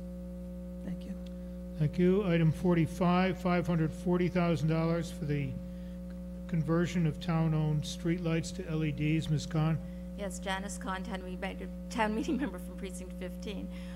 This is a terrific initiative. I'm just wondering whether the town is looking at different styles of heads for these LED street lights. The ones that I've seen in the town are not particularly attractive. I know other municipalities, mainly Newton, is actually looking at 6 different styles of headlamp, and I just wonder whether we're also doing due diligence and looking at various styles that might be more attractive in the town. Mr. Papasturgeon? Andrew Papasturgeon, Commissioner of Public Works. Yes, we are preparing a request for proposals now. Our intent is to hit the streets with this. We set up basic specifications for the fixtures that we're looking for. I agree with you. Some of the LED fixtures that we did in the pilot program are not very attractive. So we have certain specifications that we're looking to adhere to. We're hoping that we'll get a lot of proposals on those, and then we'll reevaluate them before we award a contract. Item 46, $70,000 for the rehabilitation of the transfer station floor. 47, $87,000 for the design of the renovation of Brookline Avenue playground. 48, $660,000 for improvements to the roadways and pathways at Lars Anderson. 49, $295,000 for the renovation of playground equipment, fields, and fencing. 50, $85,000 for the rehab of town and school grounds. 51, $100,000 for the rehabilitation of tennis courts and basketball courts. 52, $50,000 for the rehab of comfort stations in parks and playgrounds. 53, $170,000 for the removal and replacement of trees. Barbara Scotto, Precinct 8. Could you refresh our memory about the time of year that trees are planted and how your choices are made about where to put them? Ms. Galantine. Good evening, Erin Galantine, Director of Parks and Open Space. The majority of our tree planting happens in the spring season, and we make that determination based upon, trees that have been removed. We go out, we inspect all of those locations, we look at why the tree may have failed or any problems with overhead utilities, underground utilities, or any other conditions. We look at our entire list of requests that come in, and then the tree planting committee actually goes out and makes a list based upon where they think trees are needed in the community. We do a smaller planting in the fall. Ms. Jonas. Lisa Jonas, Precinct 16, probably a question to you, which is I'm wondering if you're looking more into the effect of gas leaks on tree plantings. I have about 5 gas leaks that have been repaired in front of my house, and we have very sad looking trees that don't seem to be growing very well. Thank you. I'm going to defer to Jennifer as this has become a legal issue for the town. Town Council. Yes, thank you. Jennifer DePazzo, Gilbert, Town Council. We're currently in litigation with National Grid over damages from gas leaks for public shade trees.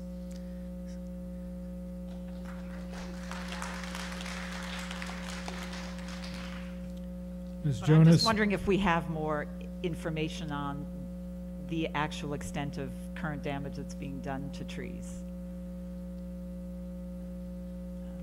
Yes, we do. We actually have quite an extensive experts report that deals, again, just with the public trees.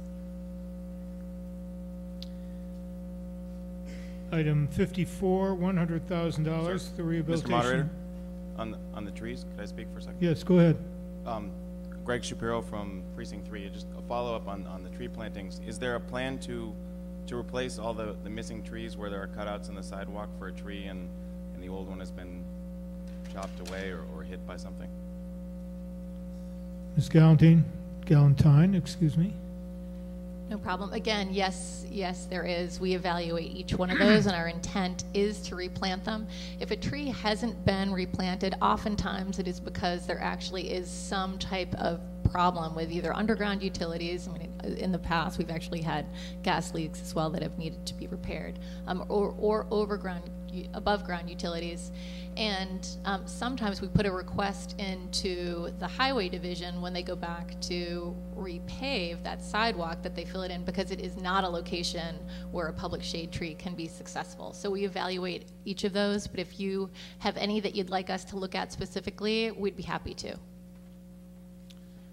Thank you. Item 54, $100,000 for the rehabilitation of roadways within Walnut Hills Cemetery. Item 55, $50,000 for school furniture upgrades. 56, $65,000 for ADA renovations to town and school buildings. 57, $250,000 for improvements to elevators in town and school facilities. 58, $125,000 for the replacement of emergency generators or installation of emergency lights. 59, $150,000 for energy conservation projects in town and school buildings. 60, $150,000 for upgrades to energy management systems in town and school buildings. Mr. Friedman? 61, $345,000 for improvements to life safety systems and building security in town and school facilities. Harry. Go ahead. Harry Friedman, Precinct 12. There's reference here to electronic locks that may be opened with a keypad and or on a specific schedule. I was wondering two questions. One is, do public safety officers, a fire officer or a police officer, have access to these buildings if there's one of these electronic keypads and he or she does not have the code? And my second question is, what happens if the power is lost? Chief O'Leary?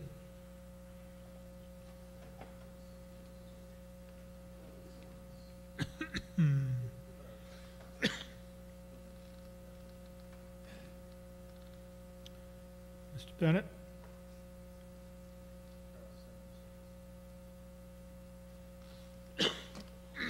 Charlie Simmons, Director of Buildings. Your first question, public safety officials do have access to the buildings with keys. Second question, if the buildings lose power in some way, the doors lock. You could still get access with a key, if you do have a key. Thank you. Thank you. And why don't you stay in the first row, because Mr. Davis may have some questions for you. Mr. Davis? Thank you, Mr. Moderator. Jonathan Davis, Precinct 10. I have a handful that is 3, maybe 4 questions that I hope can be answered by someone from the building department, somebody from the police department, and somebody from either the school department or the school committee. Go ahead. Okay, thank you. The first question, according to widely published reports, the Newtown, Connecticut shootings were preceded by the gunman forcibly breaking into the elementary school through a locked glass door.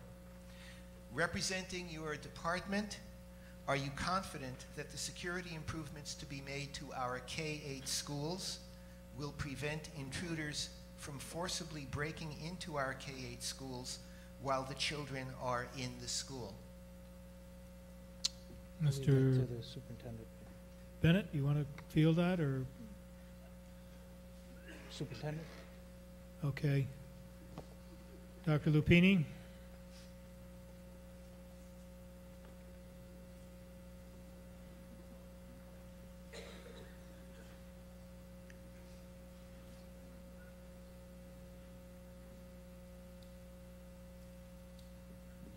Bill Lupini, Superintendent of Schools.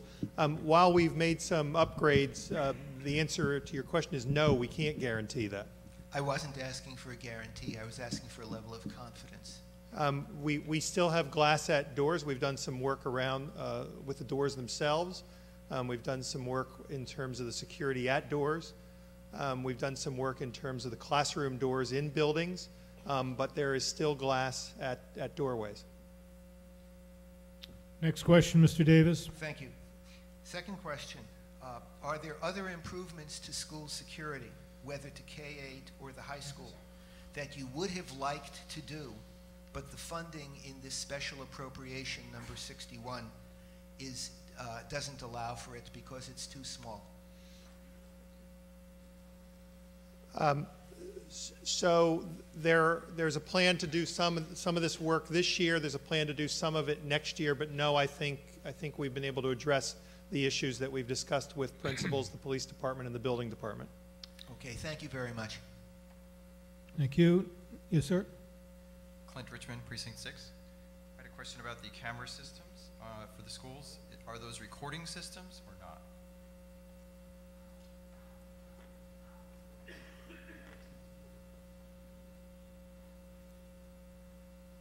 Mr. Rowe? Peter Rowe, Deputy Superintendent. The answer is yes. The cameras that we'll be mounting on the exterior doors that'll assist the schools in viewing who's ringing the bell to get access to the building also record. They are the same system that currently is used by the building department and other town facilities. Thank you. Mr. Morales? Item 62, $175,000 for 3 school technology projects, so described. 63, $375,000 for the upgrade of electrical distribution systems at the Pierce School. Yes, sir. Carlos Morales. Carlos Morales. It's not working. No mic. I'll yell. Carlos Morales, Precinct 4 again. I've worked in the Pierce School for quite some time, and I'm just wondering. Yeah, why don't you come, if that The microphone isn't working, why don't you come to this one?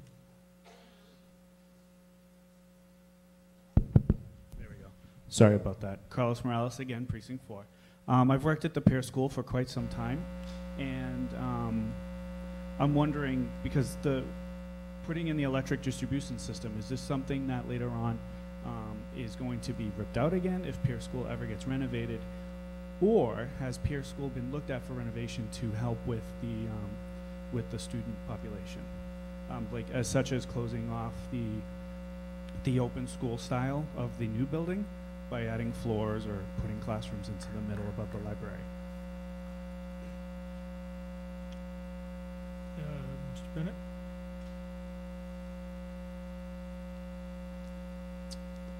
Charlie Simmons, Director of Buildings. To your first part, the electrical system right now is comprised of federal panels, which are discontinued, and the plan would be to replace those panels in kind, and those panels, if there were a renovation, would still be used.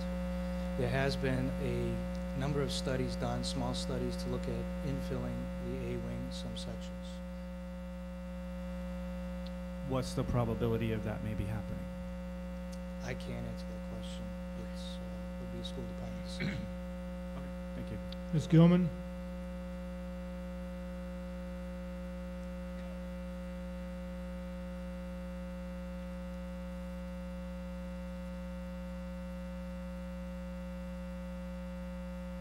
Is that mic permanently on the fritz? It's missing. Thank you. Ms. Gilman? I'm sorry, I wanted the next question, Mr. Moderator. Okay, Dr. White, did you have a question on this item? Well, we're not quite there yet. Yes, we are. $1,750,000 for the expansion of classroom capacity in various schools. Ms. Gilman? Yes, that was my question. Jane Gilman, Precinct 3. Again, apologies if this has been discussed publicly. I'm interested in where our demographic figures come from when we look at the graphs that show growth in population. Who is our demographer, or who do we rely on?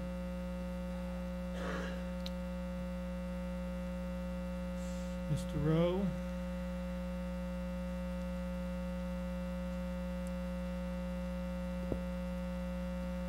I think you gentlemen best stay up front.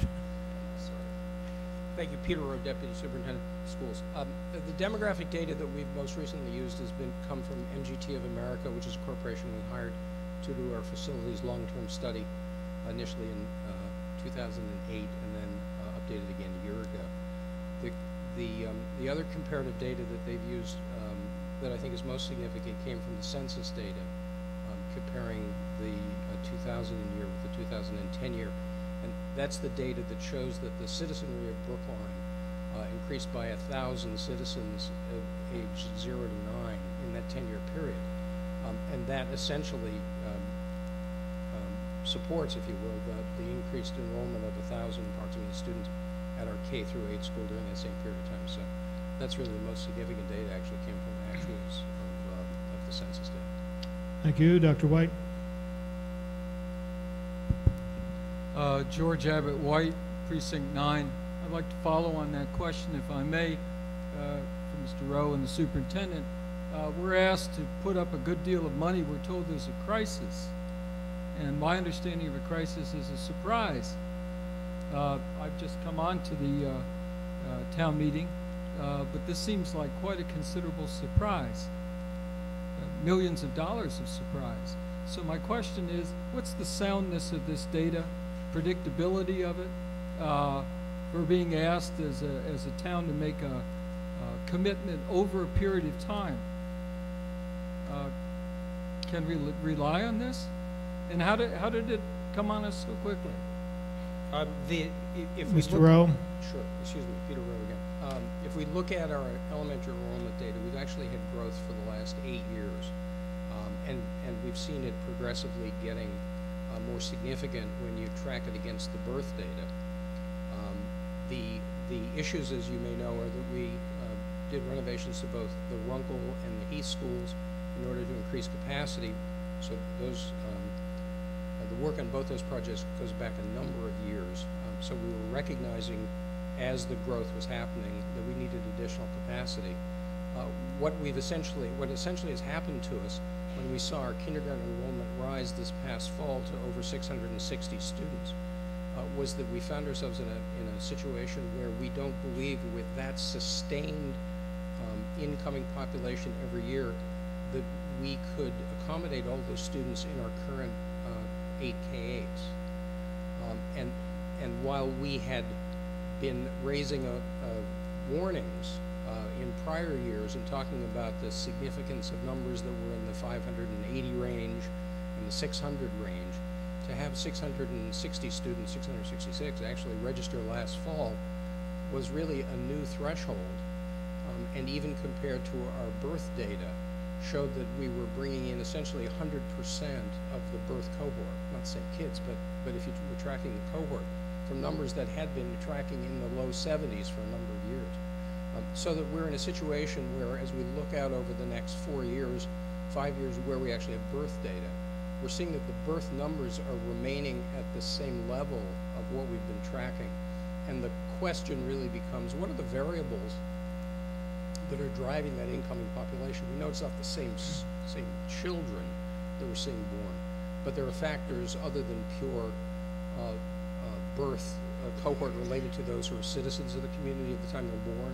There's clearly something going on, we believe, in terms of people moving to the community, and whether we're victims of our own success in terms of, we believe, offering a good product and therefore attracting people, or whether it relates to people making choices around housing, the issues that may relate to condo development, or a host of other issues, so that there's a mix of issues, we believe. But I do think it goes back to this issue of, we see that the citizenry of the community has grown significantly in that age cohort, which is that 0 to 9, 0 to 10 group. And that's where we see the drive coming from. So we believe for the next, certainly foreseeable future, whether that's 4 years, 5 years, 10 years, and we can't see that far out, that we're going to have a population that probably resembles 600 kindergarten students a year, and that really challenges us to find capacity beyond our current 8 K-8s. So town meeting can count on that? Well, you're asking a question about imponderables, Dr. White. Well, my daughter's obviously back here there are no guarantees. Past performance is no guarantee of future returns, but the answer is we believe it's going to happen. Yes. Okay, I mean, we're being asked to lay out money and do planning, and that makes perfect sense. I understand from the moderator, nothing's absolute, but we'd like a little more absolute than this. Yeah, well, to the extent that we can project, and we do have birth data going forward for 5 years. I won't be. Yes, ma'am. Ann Covert, Precinct 4. I have another demographic question. I was reading in the Brookline Community Foundation report that indeed the increase in school population is going up, but in the age group 25 to 50 is decreasing, which just seemed like an anomaly to me, that age group is decreasing while the children are going up.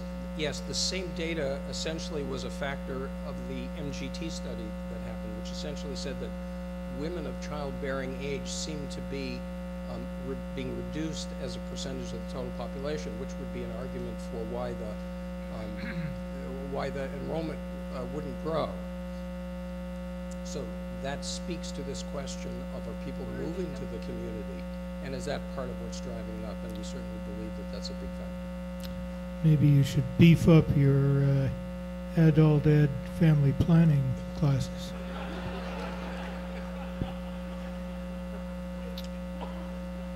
Item 65, $2,500,000 for repairs to the Municipal Service Center, and this is proposed to be borrowed under Chapter 44 of the General Laws. Yes. Lauren Bernard, Precinct 8. Actually, my question pertains again to the demographic and school questions raised prior to me. When renovation projects for schools are undertaken, it is clear that when the project is adopted, when the bids are sent out, when contracts are signed, these projects take anywhere from, 3 to 5 years. Is there something built in, because we're seeing particularly the younger children age group rise exponentially against the older age children, is there any provision, if it's going to be a 5-year project in year 4 or 5, if enrollment figures increase drastically, is there any flexibility in the project that's underway to accommodate that extra growth? Well, it's a pretty vague question, but would you like to respond, Dr. Lupini?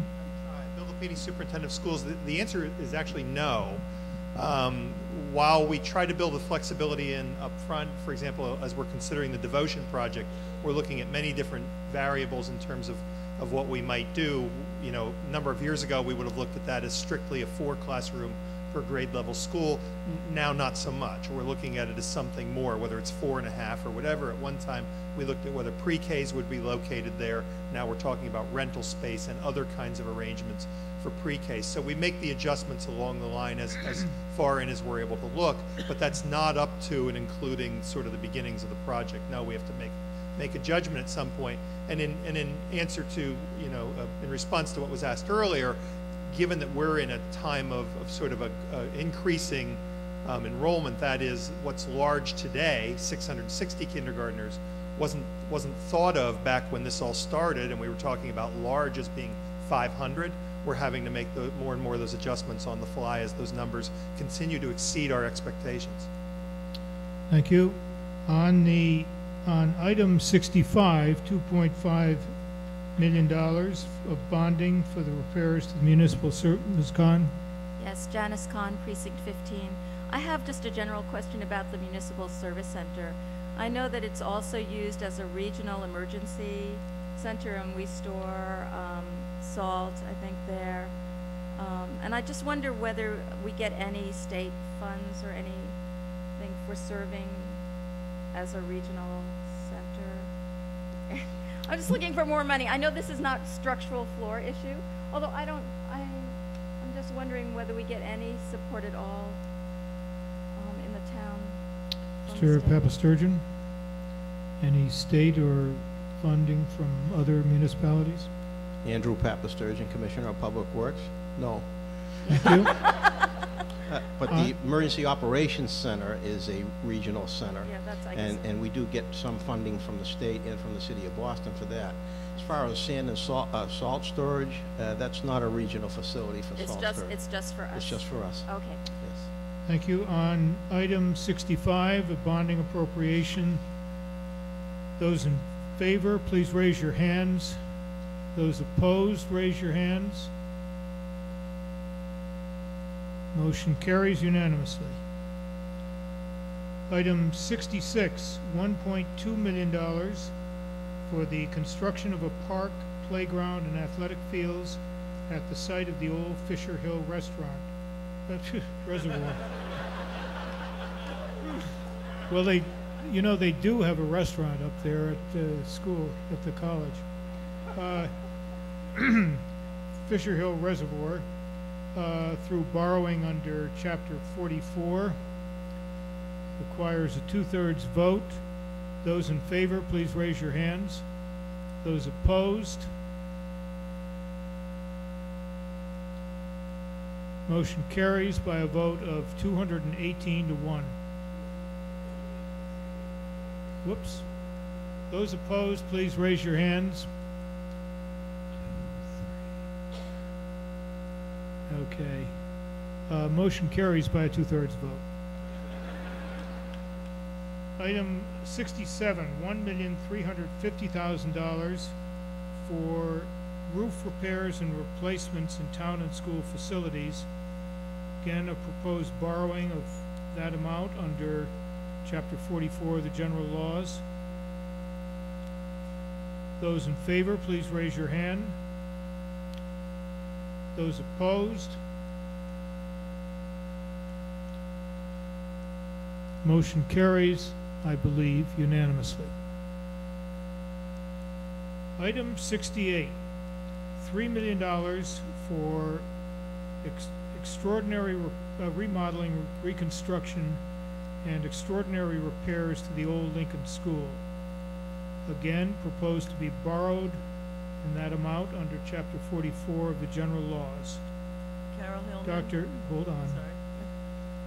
Dr. Sperber proposes to amend that appropriation as set forth on the blue supplement, providing that the sum of money be restricted to expenditures in connection with the use of the old Lincoln School as a so-called swing space and not in any way connected to a new 9th elementary school.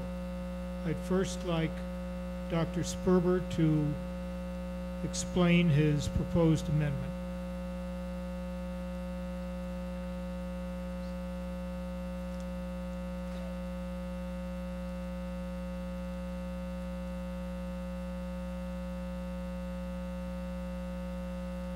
Thank you, Mr. Moderator. Bob Sperber, Precinct 6. When I testified before the B-Space Committee on April 8th, I made 6 recommendations. One of them indicated that I was opposed to using Old Lincoln as a new elementary school. I said that because it's in an unsafe location and it's an old building. That is why I proposed this amendment, in order to attempt to make sure that suggested expenditures, which I'm in favor of, only are done in order to use Old Lincoln as swing space or temporary space. Judging from the positive reactions from the parents in attendance that night, they emphatically agreed with that particular recommendation. And after my presentation, at some point, the moderator recognized him, Ian Pallenbaum, a parent and town meeting member from Precinct 6 whose child attended the old Lincoln School, would like to share some of his child's reactions. The main argument that you're going to hear tonight from those opposed to this amendment is that it doesn't make sense to preempt the work of an existing standing committee. And that, under ordinary circumstances, makes a great deal of sense. But this is not a very sound argument, because the use of Old Lincoln as a new school is such a poor choice that I think town meeting should have the opportunity to comment on it in the form of supporting this amendment. I spent many years as superintendent of schools during the building program in the 60s and 70s, trying to convince the town that the old Lincoln School was unsafe, in an unsafe location, and a depressing old facility. And it seems to me that to even keep that option on the table at this point is frankly a travesty. That is why prior town meetings have voted to buy the Park School site, and then another town meeting voted to build a very attractive new Lincoln School, which has prospered both as a result of new facility and, of course, a great leadership on the part of Barbara Shea and others. If you vote my amendment down, I think this might give encouragement to the B-Space Committee, which may be looking for a safe solution or a cheaper solution. It might encourage them to recommend Old Lincoln as a new elementary school. Please don't give them that encouragement. Please maintain the standard of excellence that represents the Brookline Public Schools. please limit the $3 million appropriation to Old Lincoln as temporary space. Please support the amendment. Thank you. Mr. Morse.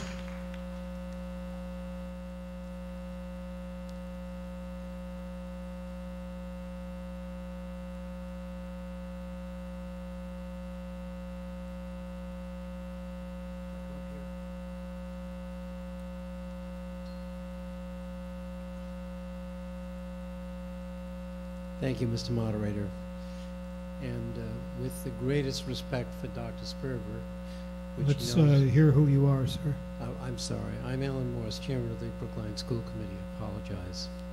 So with greatest respect for Dr. Sperber, who knows that I respect him in that manner, I must respectfully disagree. The B-Space Committee, which was put together some time ago and has been working very hard to figure out how to most appropriately deal with our space issues, is in the process of doing that, and I'll speak more about that in a few minutes. But to restrict that committee in any way at this time, to prevent it from considering any alternative that it may feel is appropriate, I think sets a terrible precedent for committees that have been working hard and are proceeding to attempt to make the best possible decision. They're a very talented group of people, with the possible exception of myself, and I think they have the right to have the freedom to make whatever judgments they wish. I don't expect that they will make a judgment with which Dr. Sperber will disagree, but we haven't made that judgment yet. And from the point of view of appointing a committee and letting it do its work, it seems to me inappropriate to take anything away from their ability in terms of the alternatives they're considering. Thank you. Mr. Polenbaum.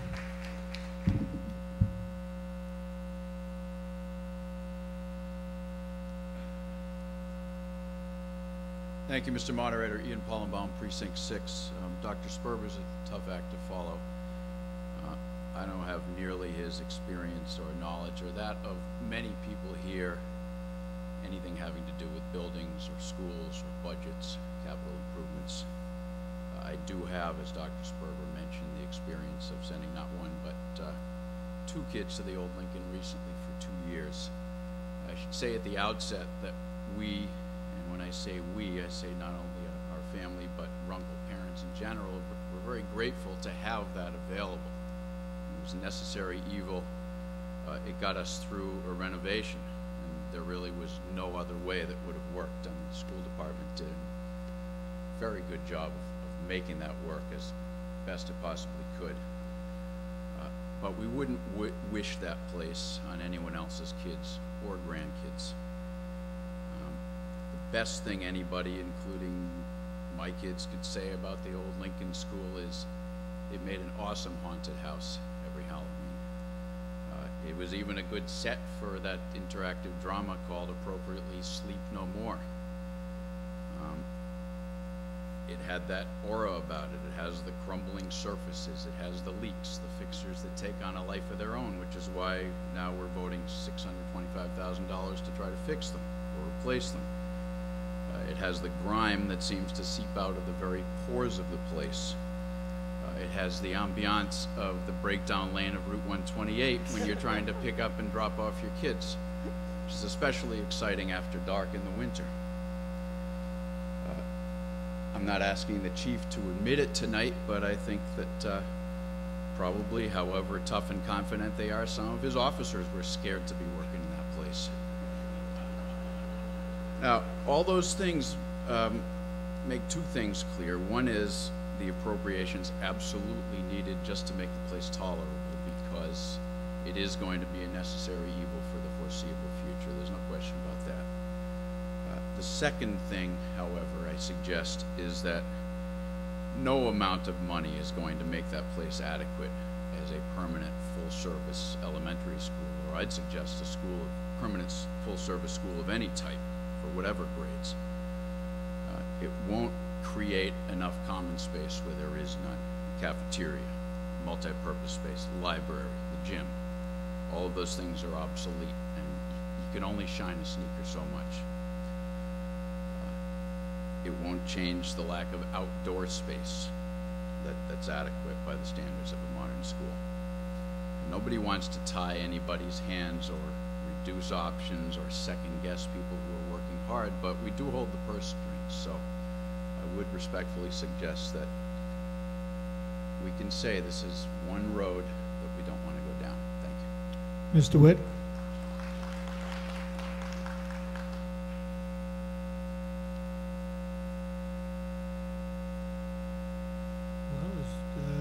I'll hear from Mr. Boers, and then we'll take some questions.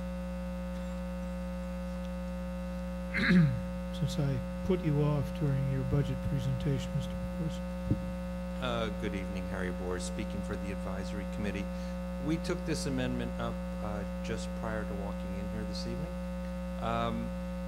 I would first mention, as a reminder to town meeting, that no town meeting can compel the actions of a future town meeting.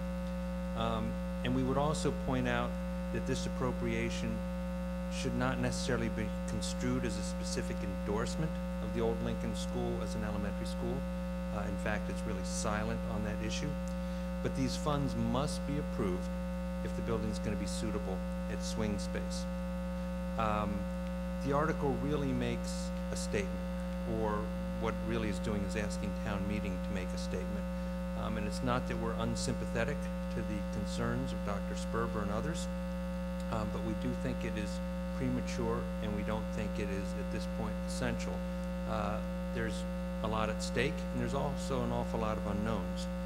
So the advisory committee is hesitant to prescribe a solution, or perhaps in this case a non-solution, before the school committee, before B Space, before the community at large has fully weighed in.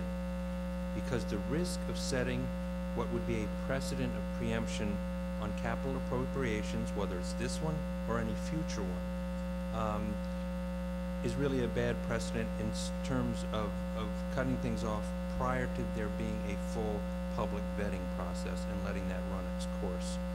Ultimately, it's going to be the school committee that's going to decide what they think the best model to bring forward is, and ultimately it will be town meeting that is going to decide whether it should fund something, whether it's at this location or any other location, but it will be coming back.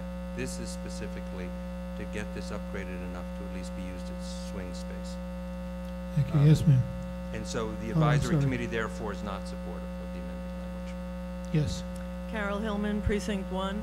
I guess I'm curious, since no one has, the B Space or others have indicated exactly what their plans are for this old Lincoln School, what presumptions under which the $3 million is asked for?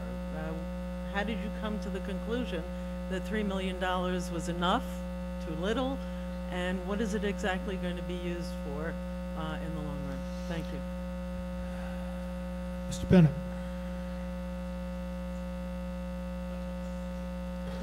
I'm sorry. Charlie Simmons, Director of Buildings. The $3 million was put together by looking at the existing condition of the building as it is now. The plan calls for upgrade of the existing bathrooms, upgrade of the electrical, some mechanical systems upgrades, and some work on interior spaces such as windows and doors.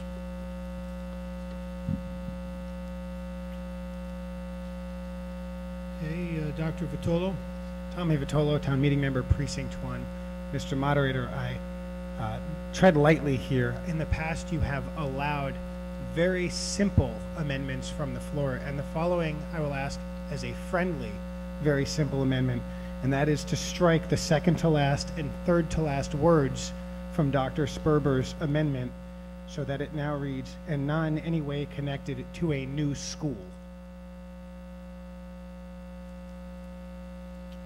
I think I'll accept that amendment. Thank you. Mr. Bassett? John Bassett, Precinct 6. In the past, we have made resolutions addressing the President of the United States. I think we can make a resolution, which is all this is addressing the school committee and the B-Space committee. I will support this primarily because of the place of the Old Lincoln School. Imagine what the school districts would look like if we put a 9th Elementary School in an area that already has the Pierce. Not far away is Lawrence and the new Lincoln. We very much value neighborhood schools in Brookline, and if we choose to build a 9th Elementary School, this is simply not the best place for it. Thank you. Mr. Kane. Thank you, Brian Kane. 6, germane to the amendment, I guess Lincoln School, as grimy as it might be, serves a very important purpose logistically, which is as swing space.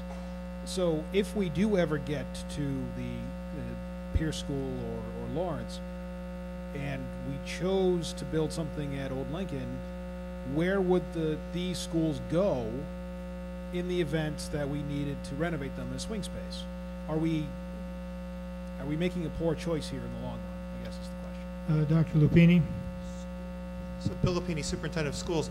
That may be an issue that we have to confront regardless. I mean, one of the reasons for making sure that we spent this $3 million on the building is around the issue of swing space. But swing space could be something very different in terms of from our previous definitions. Swing space could be additional space of another building off the campus of Brookline High School for some period of time. Swing space could be the devotion project, or if there's something else in there during that time, which is more likely, then we're going to be looking at a devotion project done with students in the building or part of the building while we build around them. Swing space could be using that building as temporary home for a K-8 that's being built somewhere else. So swing space and the fact that this $3 million needs to be spent on that building to make sure it's in service for any of those possibilities may come along. And it could be that till we get to Pierce through, which is going to be on the other side of some of these other pieces, it has a very different definition, or it also entails doing something with students in that building or one of those buildings or some other location. Marylise. Marylise, Precinct 6. I'm a little puzzled by the specificity of the amendment. As we know, B-Space is considering many possible configurations, including one that parents in my precinct have expressed a preference for, which is a separate 8th and 9th grade school. I know people have not considered that as a popular option, but in my neighborhood it's a popular option. So I'm not sure what that means in terms of voting on the amendment, but in any case it seems as if there's a little more flexibility because the amendment is very specific about grade school versus other options.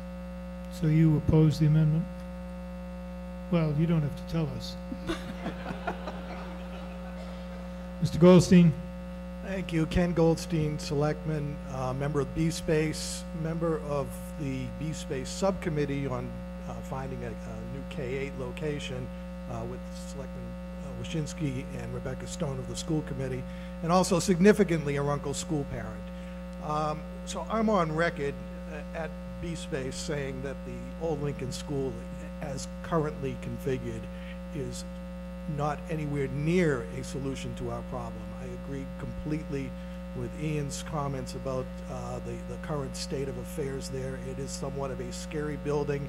I would not want my children to be facing 8 years, 9 years at that location.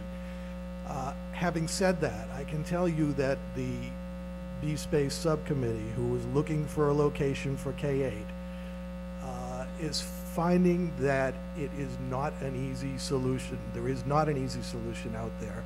We have a dearth of viable locations, and for all of its faults, I will say that from a geography point of view and a demographic point of view, the Old Lincoln School is not a bad solution. And I know it's close to John Bassett, I know it's close to where Pierce is, I know it's close to Lawrence, but that's the population ground zero of the town, and that's where we need it. I know a lot of people have wondered about the Baldwin School as an alternative, and I'll tell you that the redistricting for, if the Baldwin School was to be built as a K-8, it makes for dramatic and very difficult choices throughout the school system. So I'm by no means sold that the old Lincoln School is the place where it should go, but we need to keep that option open. There are other alternatives too. By no means is that is this headed in that direction at this point, but it is a possibility, needs to remain a possibility. And if it eases your mind any, $3 million will not do what needs to be done there to make it into a permanent K-8 school. $3 million is for swing space. It is not the major kind of $30, $40 million renovation that it would take to make that location suitable. Thank you. Ms. Frawley? Yes, Regina Frawley, Precinct 16. I was in anticipation of the Board of Selectmen and town offices using the old Lincoln School. There were major upgrades there, amongst which were insulated double-pane windows, energy-efficient windows. That's less than 10 years ago. I remember some of them leaked and they were within warranty, so that they should have been replaced with that extra cost. That said, I'm a little surprised that of the $3 million, Mr. Simmons said that some of it will be used for windows. Is that because the windows are not as energy efficient as when we purchased them, or what's the reasoning behind that? Mr. Simmons? Charlie Simmons, Director of Buildings. No windows were replaced. Excuse me? No windows have been replaced at the old Lincoln. Thank you. Mr. Wyszynski? I disagree. Okay. Ask Mr. Kelleher. Neil Wyszynski, and I'm speaking as chair of the K-8 subcommittee on B-Space. We're looking at a number of options, and we're going through them systematically. And I just want to describe one of the options we've been looking at and some of the effects of that option, and that's building a school at the Baldwin School site, which is out near Star Market in Chestnut Hill, right on the border with Newton. And one of the things it does is that there's very little density in that part of town. So, Mr. Wyszynski, are we going to get to a commentary on Dr. Sperber's proposal? Well, I would suggest, yes. Thank you. It has a dramatic effect on school districts, and every option is going to require change. Every option is going to have pros and cons. So I would suggest that we keep all the options on the table, and when there's a recommendation for an option, at that point, town meeting is going to be asked to fund it. So I would suggest we keep all the options on the table and keep the language the way it is in the motion. Ms. Kaplan? Ruth Kaplan, Precinct 13. Again, with all due respect to Dr. Sperber, who was my superintendent of schools, I just want to also speak in opposition briefly to the motion being made. And I also want to speak, I just want to say that I might be the only person in the room who actually had a very positive experience with the old Lincoln School, where my daughter attended TK and attended kindergarten when the Heath School was being renovated. And I just am saying that because I don't want everybody in this room to feel like that school has nothing to offer. We actually had a very positive experience there. And I also come from an era when the Lincoln School, because I went to school in Brookline in those days, was very problematic. And I'm not saying that this should be the option, but I do think that people need to have another perspective on the Lincoln School. It actually was a very good solution for our family, and I think we need to keep our options open. Thank you. You'd have pretty tough sledding in Precinct 5. Mr. Van Scoyoc? John Van Scoyoc, town meeting member, Precinct 13. Like many others before me, I will state my own deep respect for Dr. Sperber. However, I feel as though there's a fallacy in what's been presented to us as this proposal to rule out a certain use of Lincoln. in that it's easy to rule out when you have nothing to compare the proposal to. The rest of us weren't invited to say what sites we would rule out, and if we had an open discussion on, well, I think we should rule out this site over here versus I think we should rule out this site over here, who knows what conclusion we'd come to as to what is the best site for a future school. And until we have an open discussion, can compare proposals for a solution to our school population problem to one another, how do we know what to rule in and how do we know what to rule out? We're being asked to rule out something in a vacuum. So I just don't feel that this is a good vote to take, and I worry that some people have already decided, well, it's not going to have any effect anyway, and so what difference does it make if we vote, for this? It does make a difference. It's a vote that is going to send a very confusing message to a group that's trying to do its level best to figure out a solution to this school population situation. Thank you. Now, I promised Ms. DeWitt I'd give her a shot at the microphone here, so let's hear from her, and then Dr. Sperber, follow up from you, and then we'll go for a vote, hopefully. Okay. I am speaking for the Board of Selectmen, who did consider this amendment proposal just prior to town meeting, and we respectfully disagree with Dr. Sperber. The motion is an ill-advised, premature effort to restrict the options that may be available.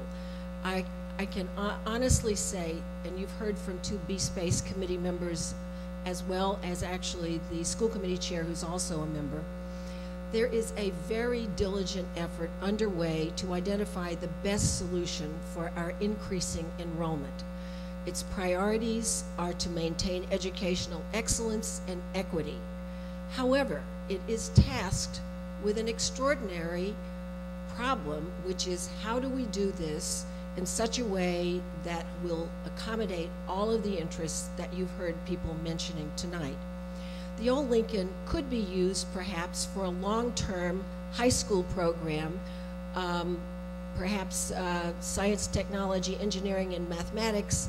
That would be a specialized program, but it might not be swing space at that point. It might very well be there for a considerable amount of time. It even could be renovated, and I mean significantly gut renovated, in order to accommodate another K-8 school. We don't have the answer yet. After the school committee adopts a plan for facilities and curriculum to teach the growing number of students, and I hope everybody now believes we do have a growing number of students. We cannot fully explain it, but we can very easily document it. They're in our schools today. There will be a townwide debate, and not the least because of the extraordinary costs that will be associated with whatever solutions are proposed. Town meeting will be able to make an informed vote. At this time, it is an uninformed vote. And I can tell you as a member of B-Space that I don't know what the right answers are. And I know about as much, I think, as anybody could know at this moment, at this night, about what our choices could be. It's short-sighted to handicap the deliberative process, and the Board of Selectmen unanimously recommends not approving this amendment. Now, Dr. Sperber, it's quite unusual for us to hear from the same one person twice during a single debate, so I'll trust you not to repeat what you said when you first spoke to us. Thank you, Mr. Moderator. I simply want to trade the 5 deep respects for 75 yes votes.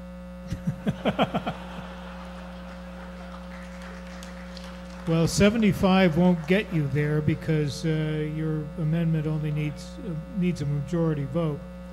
In any case, I think we're ready to vote now, and we'll vote first on, was it Mr. Vitolo's amendment to strike the words 9th elementary from the last line of Dr. Sperber's proposal? Is there a second? All those in favor of striking 9th elementary from Dr. Sperber's proposed amendment, please say aye. All those in favor, please raise your hands. Those opposed, motion is defeated. On Dr. Sperber's proviso on the blue supplement, those in favor of Dr. Sperber's proposal, please raise your hand. Those opposed, motion is defeated. On the appropriation itself of $3 million for repairs to the old Lincoln School, requiring a 2/3 vote. Those in favor, please raise your hands. Those opposed,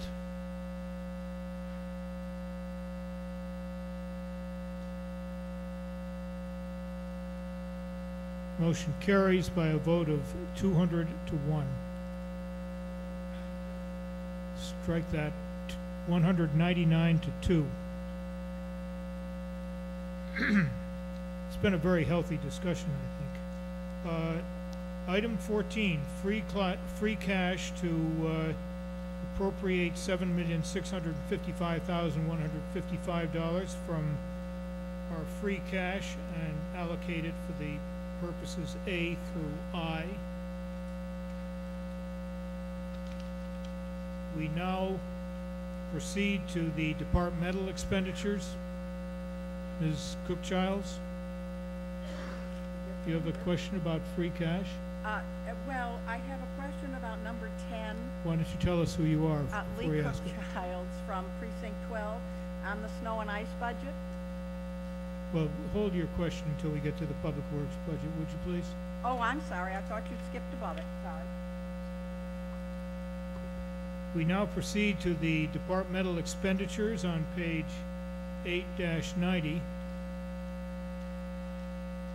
And I will read the name of the department and the amount. You may come forward to a microphone to ask questions, although I have to say that during the course of our dealing with the special appropriations, many people got many questions out of their systems, I hope. Selectmen, $647,749. Human Resources, $510,979. Information Technology, $1,667,878. Finance Department, $2,848,636. Advisory Committee, $23,643.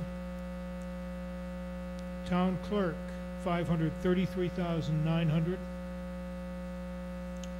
Planning and Community Development. Legal Services, $801,094. Town Clerk, $533,900. Planning and Community Development, $652,202. Police, $15,131,074. Ms. Wentz. Hi, Karen Wentz, Precinct 11, Town Meeting Member. I have a question for the Chief. Also, a comment first. I want to commend the Chief and all of his officers for the work that they do 365 days of the week, but especially your work on April 15th during the marathon bombings. And I have a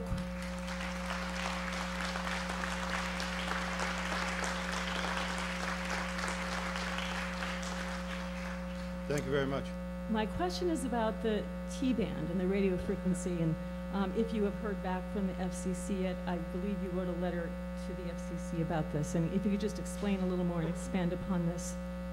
Yes, our radio system in the police department is in most of the departments in the greater Boston area are on this bandwidth called the T-band. About a year and a half ago, the federal government passed legislation as part of the jobs bill to have a broadband system to go in effect from somewhere from 9 to 11 years for public safety throughout the country.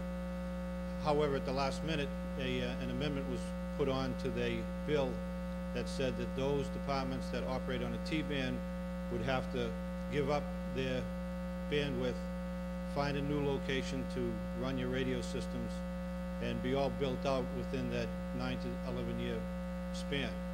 The trouble with that is, first of all, the broadband is very positive move for law enforcement, and public safety gives us a lot more options. However, by getting off the system, it failed to provide a place that we would go.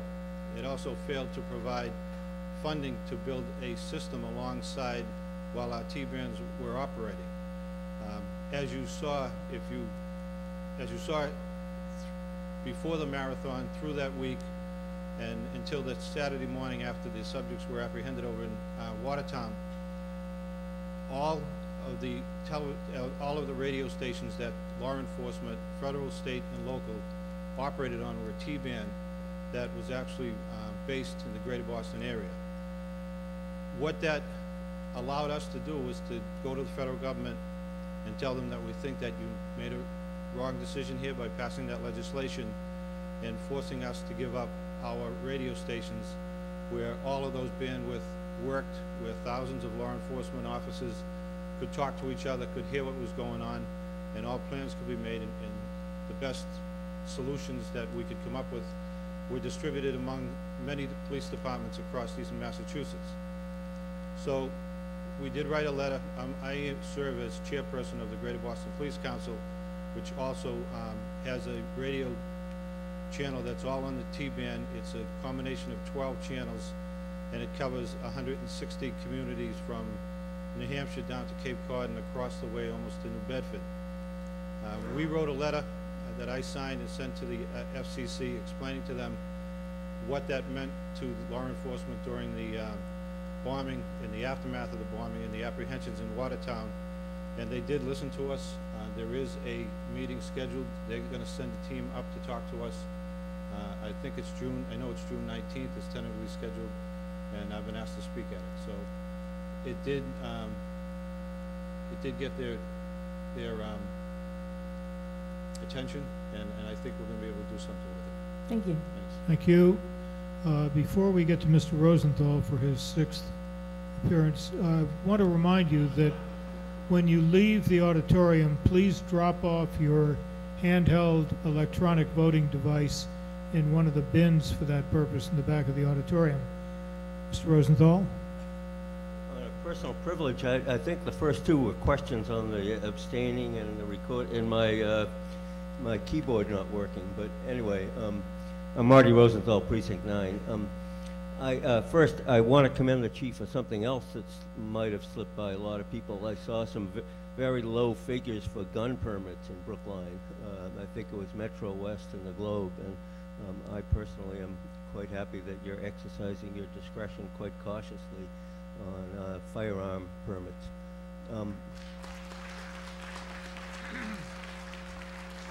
The questions that I have, and I alerted Chief O'Leary and Commissioner Papasturgeon about questions about one of my perennial issues, sidewalk snow removal.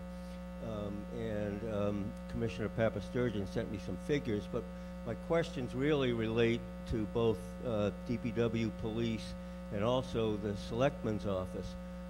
And I want to refer back to a resolution that Josh Safer and I sponsored in 2008 that called for certain things about sidewalk snow removal. One of them was a unified plan. Another was a public hearing every November on the plan. A third was that there be not just a complaint-driven process. And another aspect was encouraging more citations by cruising police officers rather than just complaints from citizens.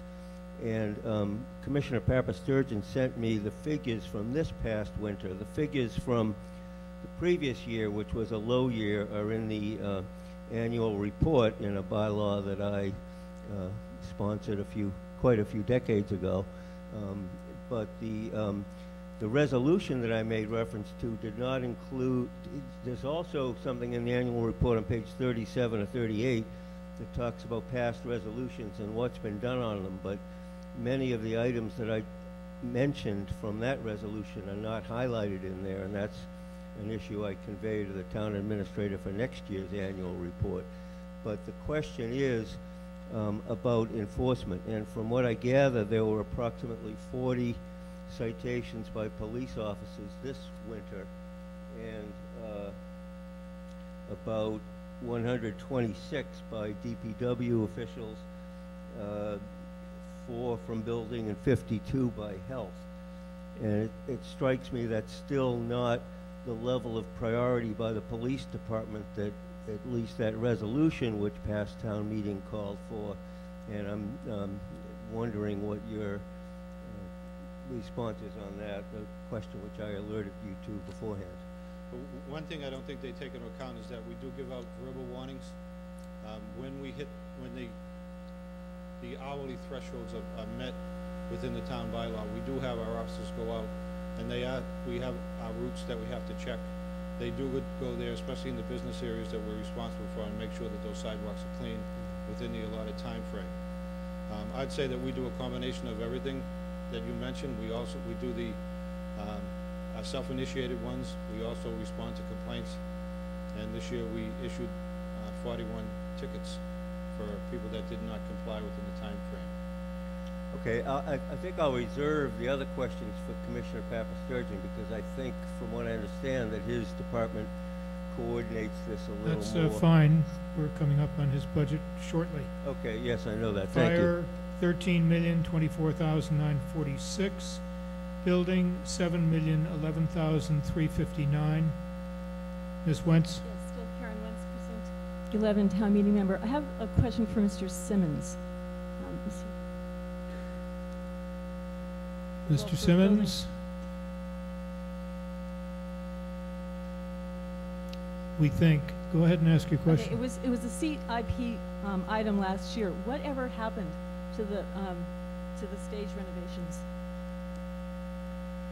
I wanted to know what the boroscope readings found. That's the stage on which I am standing. Yes, very.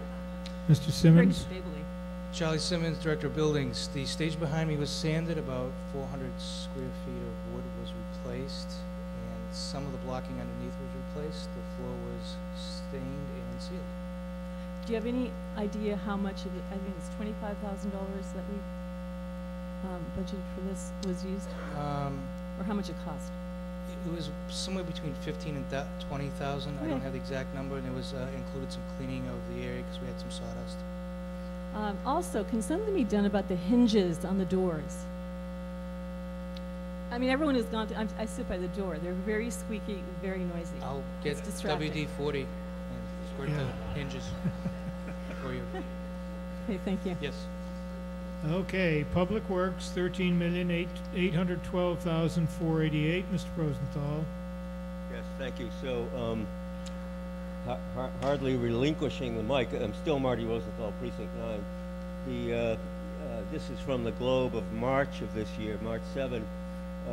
Boston officials issued a record number of tickets for shoveling in the February blizzard. So this gets me back to the same issue, which is, was there a public hearing this year? My guess is that if there was, I was getting missed on Brookline online on the email notices, which I also helped generate. I'm sorry for those who find them tiresome. Secondly, what about this unified plan about coordinating the departments and the complaint-driven process? If I could hear from Commissioner Papasturgeon. Yeah, Mr. Papasturgeon. Thank you. Andrew Papasturgeon, Commissioner of Public Works. With respect to your newspaper article, the City of Boston has an entire inspectional services department that can go out and flood the streets during snowstorms. Sort of like police and cruisers. Well, I think it's a little bit more than police and cruisers. I know, but I understand. Yeah, no dialogue, Let him answer the question, okay, please, Mr. Rosenthal. You know, they can flood the streets and issue all kinds of citations immediately after a snowstorm. We don't have the resources to do that. We don't have the ability to do that, so we do the best we can. And the best we can is that there are several avenues that folks can register complaints relative to sidewalk snow shoveling. One is to pick up the phone and, of course, call the Public Works Department. The second is to use the new innovative Brook Online mobile app that allows you to make requests that are sent directly into our work order system. Both of these methods are sent directly to the Highway Division.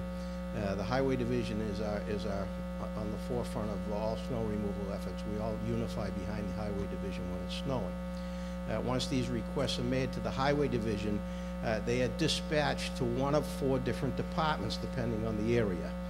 Those departments are the Public Works Department ourselves that has a very large area in South Brookline. The Police Department has their area, the Building Department has their area, and the Health Department also has a separate area.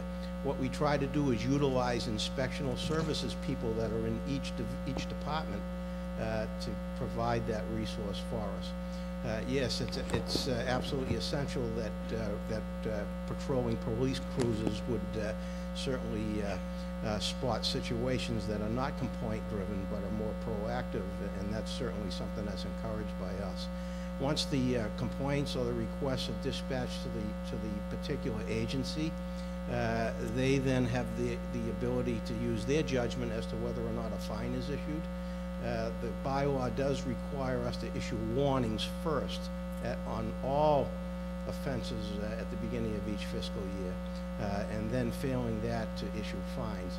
And then fines can be issued on a daily basis subsequent to that. Once each of the inspectional departments makes that determination, if a fine or a citation is issued, the information is sent back to the Department of Public Works, where we then log it into our database and record it into the town's permitting system as an enforcement action.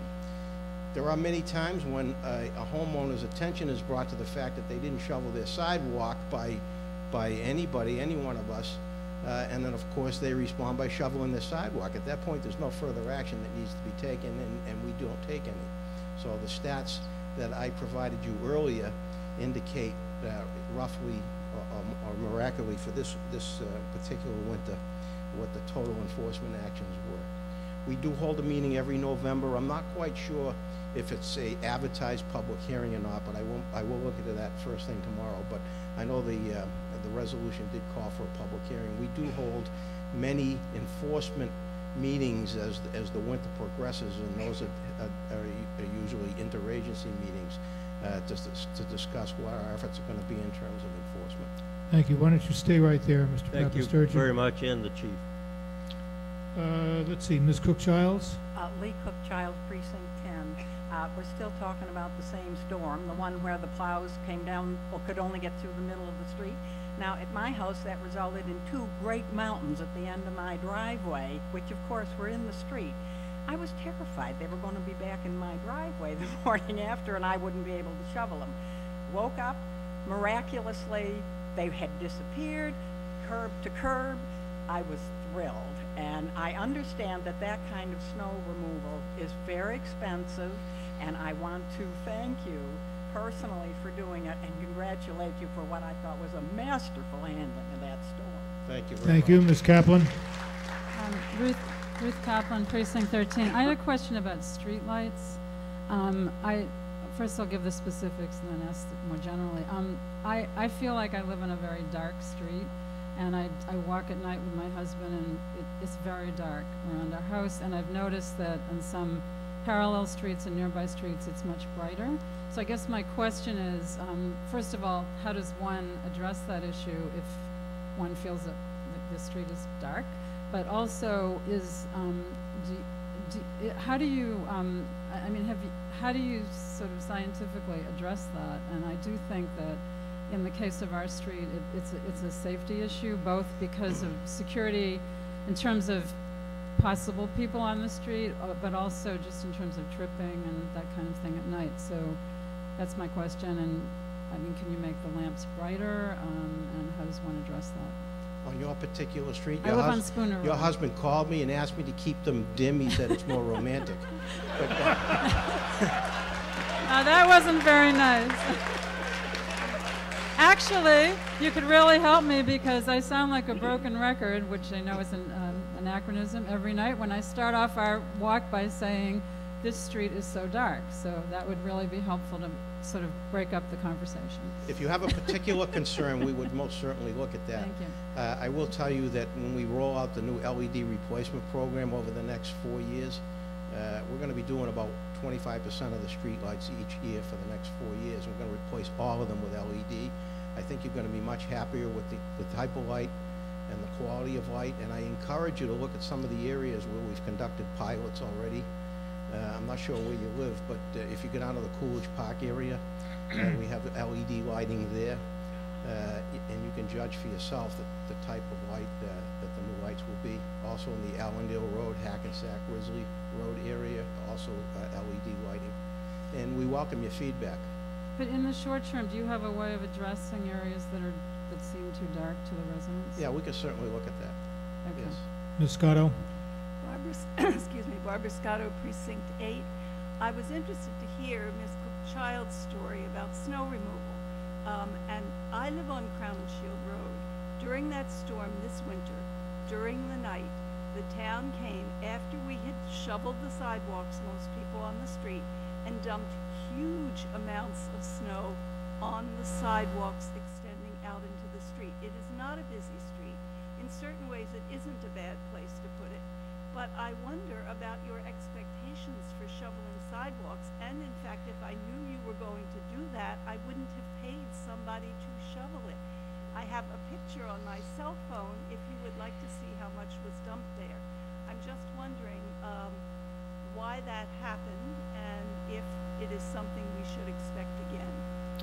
Yes, this will be a case of first impression for you, won't it, Mr. Papasturgeon? The short answer is, for those of you who have lived in this town for a long time, the town practices what we call curb-to-curb plowing, and particularly when we get large storms or when we get storms at the beginning of the season. We cannot determine how much snow we're going to get in the winter and what the weather conditions are going to be. So we have to plan for the worst. And the worst for us is making sure that we have adequate room in the roadway as we go forward for future storms. We make it very clear in the wintertime that we do curb-to-curb plowing. As a matter of fact, during the blizzard of this year, I actually sent out a robocall to everybody informing them that the town was going to come by after the storm and we were going to push back all the snowbanks curb to curb. That call was made through the City Watch system to all the residents in Brookline. We always make it clear that we are going to push back curb to curb. If you've happened to already cleared your sidewalk, well, I apologize for that, but it's an absolute necessity that we clear the streets curb to curb for public safety. If I can just thank you. Go ahead. This was dumped during the night. It was not plowed on our street. Our street had curb to curb at that point. Well, where'd the snow come from then? I have no idea. That's what I was asking you. Well, I know that we didn't truck it in for sure. I think that there were people in my neighborhood who, in fact, heard the trucks come in the night and dumped it. So well, Ms. Scotto, I really don't think it's fair to pinpoint Mr. Papasturgeon on a particular incident in a weather of snowfalls. Yes, sir. You're next. Bob Schramm, Precinct 1. I have a parks and open space question, specifically about Amory Park, which is the largest and most important park in North Brookline. We voted several years ago to spend considerable monies to completely refurbish the playing fields, and the park was closed for a year while the works were performed. The park finally reopened and was quickly closed again because they turned the park into wetlands unintentionally, and the park remained closed then through the fall, the winter, and most of the spring. It's still a mystery as to what exactly happened, so we need to know what happened, whose fault was it, how much is it going to cost to remediate, and who's going to pay for it. Ms. Galentine? I wouldn't go too far away, Mr. Papasturgeon. Erin Galentine, Director of Parks and Open Space in Brookline. Indeed, we did have some significant problems with drainage at Amory Field through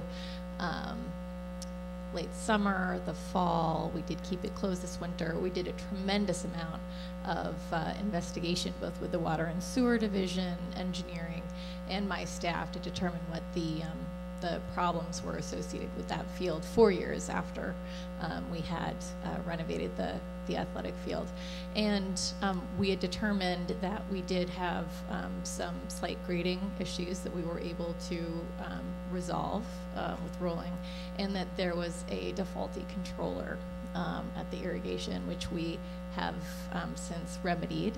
And we've done some applications of Cascade, which is a surfactant that helps water move more quickly through the soils. So I think you know that now the conditions are significantly improved over what they were, and we probably had probably a 7 or 8 steps that we did in order to improve those conditions, the additional aerations and overseeding that we did as well to help solve that. I will add, though, that regardless, Amory Field is in a floodplain. And so what that means is that following wet weather, it will always be one of our last fields to dry. Thank you. Yes, Mr. Schramm.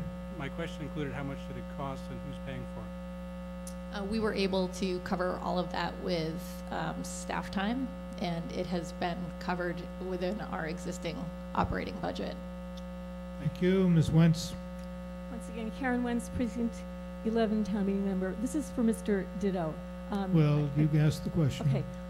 I've asked at the intersection of Marion and Beacon, the walk lights, if one is going from Marion, crossing the inbound Beacon Street lane, that light that walk light will turn on. The walk light, if you are going from the island where the T is to cross outbound Beacon, then that walk light does not light up. It did once when I asked this, I think in the fall I asked this at a hearing or something, and the next day or within that week it worked, but now it hasn't since then. So I'm just asking, it's pretty obvious that if the outbound lights, are both red and the left turn is red, that it's safe to cross, but for all the time and the work and the money that was spent in the Beacon Street project, it would be optimal to have the walk light work. Sure enough, Mr. Ditto.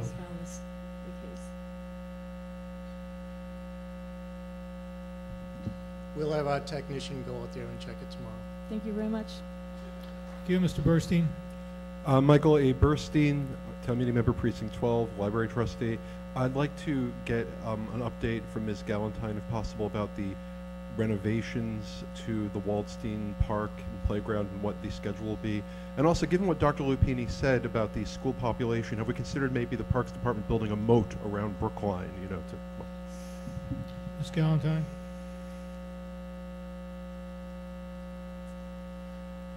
Erin Galentine, Director of Parks. We are in the phase right now where we are putting together the engineering and construction bid documents for the Waldstein Playground renovation. They'll go out to bid this summer, and we hope to be in construction, I would say, mid-fall. You can anticipate probably an 8 to 10 month construction period. Thank you, Mr. Carroll. I'm Frank Carroll, Precinct 8. I should say I'm back on the subject of snow removal. Oh, good. Yes, and I want to say on behalf of the Brookline Community Aging Network that I'm a part of, that we have a livable community advocacy committee, and within that we have a group of people that has gone out systematically after snowstorms, taking it upon themselves on foot to look at the sidewalks in the commercial areas and use Brook Online as a way of reporting problems. And I should say that we have found quite a number of problems and have been using that systematically to report. And so it maybe that the town departments don't have the personnel to patrol on foot, but we have some volunteers to supplement their efforts. And I should say we welcome people of all ages being part of our monitoring group, and would welcome others joining us next winter. And we hope that the town departments will be following through vigilantly on all of what we report. Thank you. Mr. Friedman.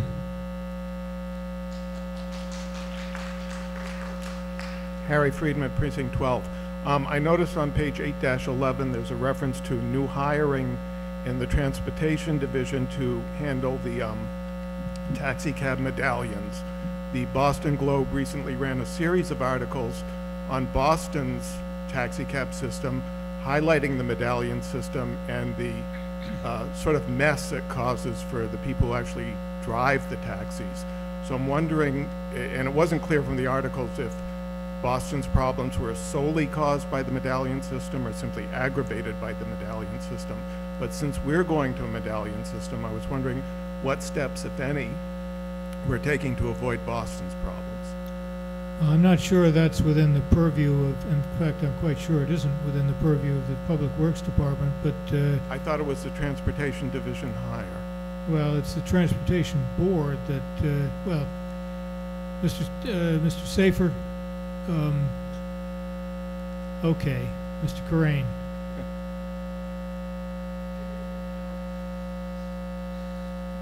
Todd Corain, Transportation Administrator for the town of Brookline. As part of the medallion conversion process, right now the staff-appointed advisory committee is working to draft new regulations for the regulating of a taxi medallion system. We're looking at best practices throughout the country so we do not repeat Boston's mistakes. Thank you. Thank you, Mr. Allen. Thank you, Robert Allen, Town Meeting Member, Precinct 16. I just want to thank the Commissioner and his staff for having their yearly meeting where all town meeting members and all citizens can go to address specific questions about specific areas. So when we come to town meeting, we can focus on the bigger pictures. So thank you, Commissioner. Thank you, staff, for showing up every year. Now, Mr. Rosenthal, after that, you're going to stand at that microphone? Mr. Allen never deterred me before, so I endorse his comments, but I have a separate issue that I... name and precinct, please. Well, you just gave my name, Martin Rosenthal, Precinct 9, and I'm hoping that you could call upon Mr. Corain to answer a question which I alerted him to also on traffic calming, is what happened with the study of the traffic calming procedures and specifically the funding for Stedman Street by the Devotion School.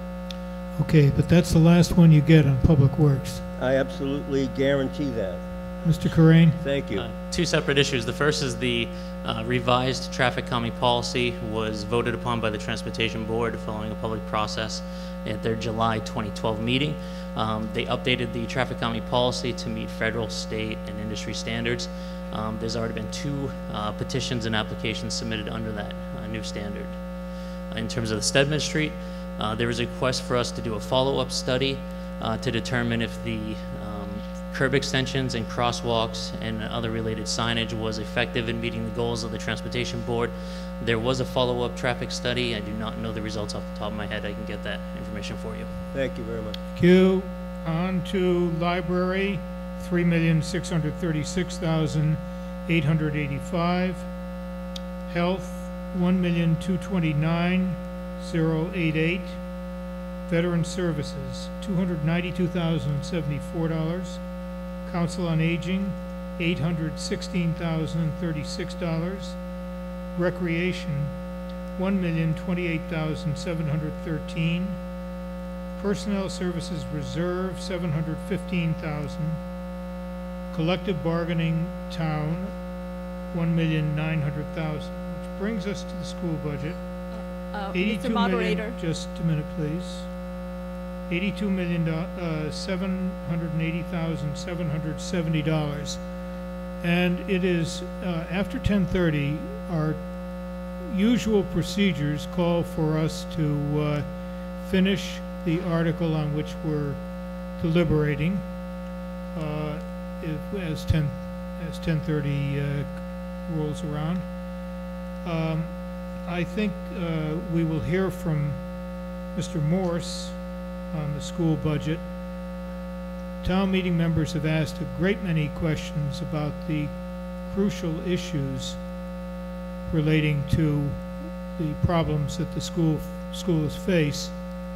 in dealing with Dr. Sperber's proposal.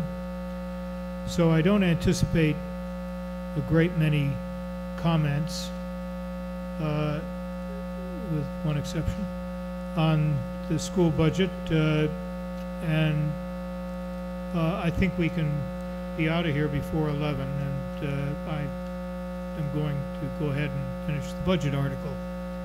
Let's hear first from Mr. Morse.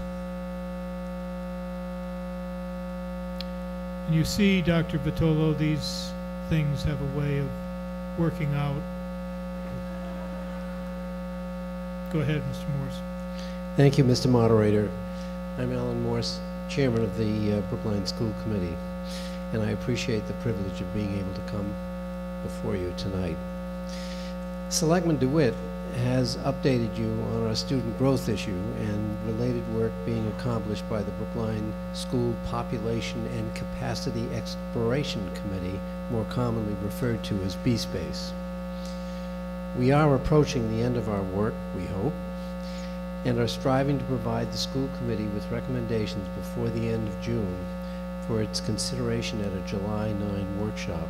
Along the way, we've considered a large number of alternatives and are now focused on the few we believe from an education excellence point of view, from a time frame point of view, and from a financial point of view that might make the most sense. We are painfully aware that no matter what alternatives appear to us to be most advisable, all carry some negatives, be they redistricting, logistics, growing capital and operating expenses, parking and congestion, and others. In any plan put forth, we all agree that we must continue to offer the kind of education for all of our students that will enable each of them to achieve their potential. Now, without delving into the details of the budget, let me share with you some of the major work involved in connection with the $82,780,770 school system budget we all hope that you will shortly approve. During the entire process, we worked very closely with the town, which provided both encouragement and material support. We know that in other communities this is not always the case. Also, your advisory committee examines our proposals carefully, asks very good questions, many of them difficult, attends all of our deliberations, and we encourage their full participation during these deliberations, which is exactly what happens. This year, our work started before budget season began. At the end of our first quarter, for various reasons, we found ourselves spending at a rate which, were it to continue, would result in a deficit by year-end in the range of $600,000. The administration took immediate corrective action which, by the way, inevitably caused pain and damage to our system. Couldn't be helped.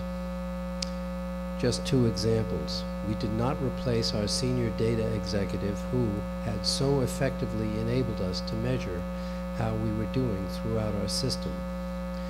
And for lack of resources and personnel, we were not able to revise our parent-teacher meeting process to make it more meaningful and constructive. Our second quarter report disclosed that our spending was now almost on target. By then, we were beginning to develop our budget and knew that we would not be able to add back our reductions in staff and support new initiatives.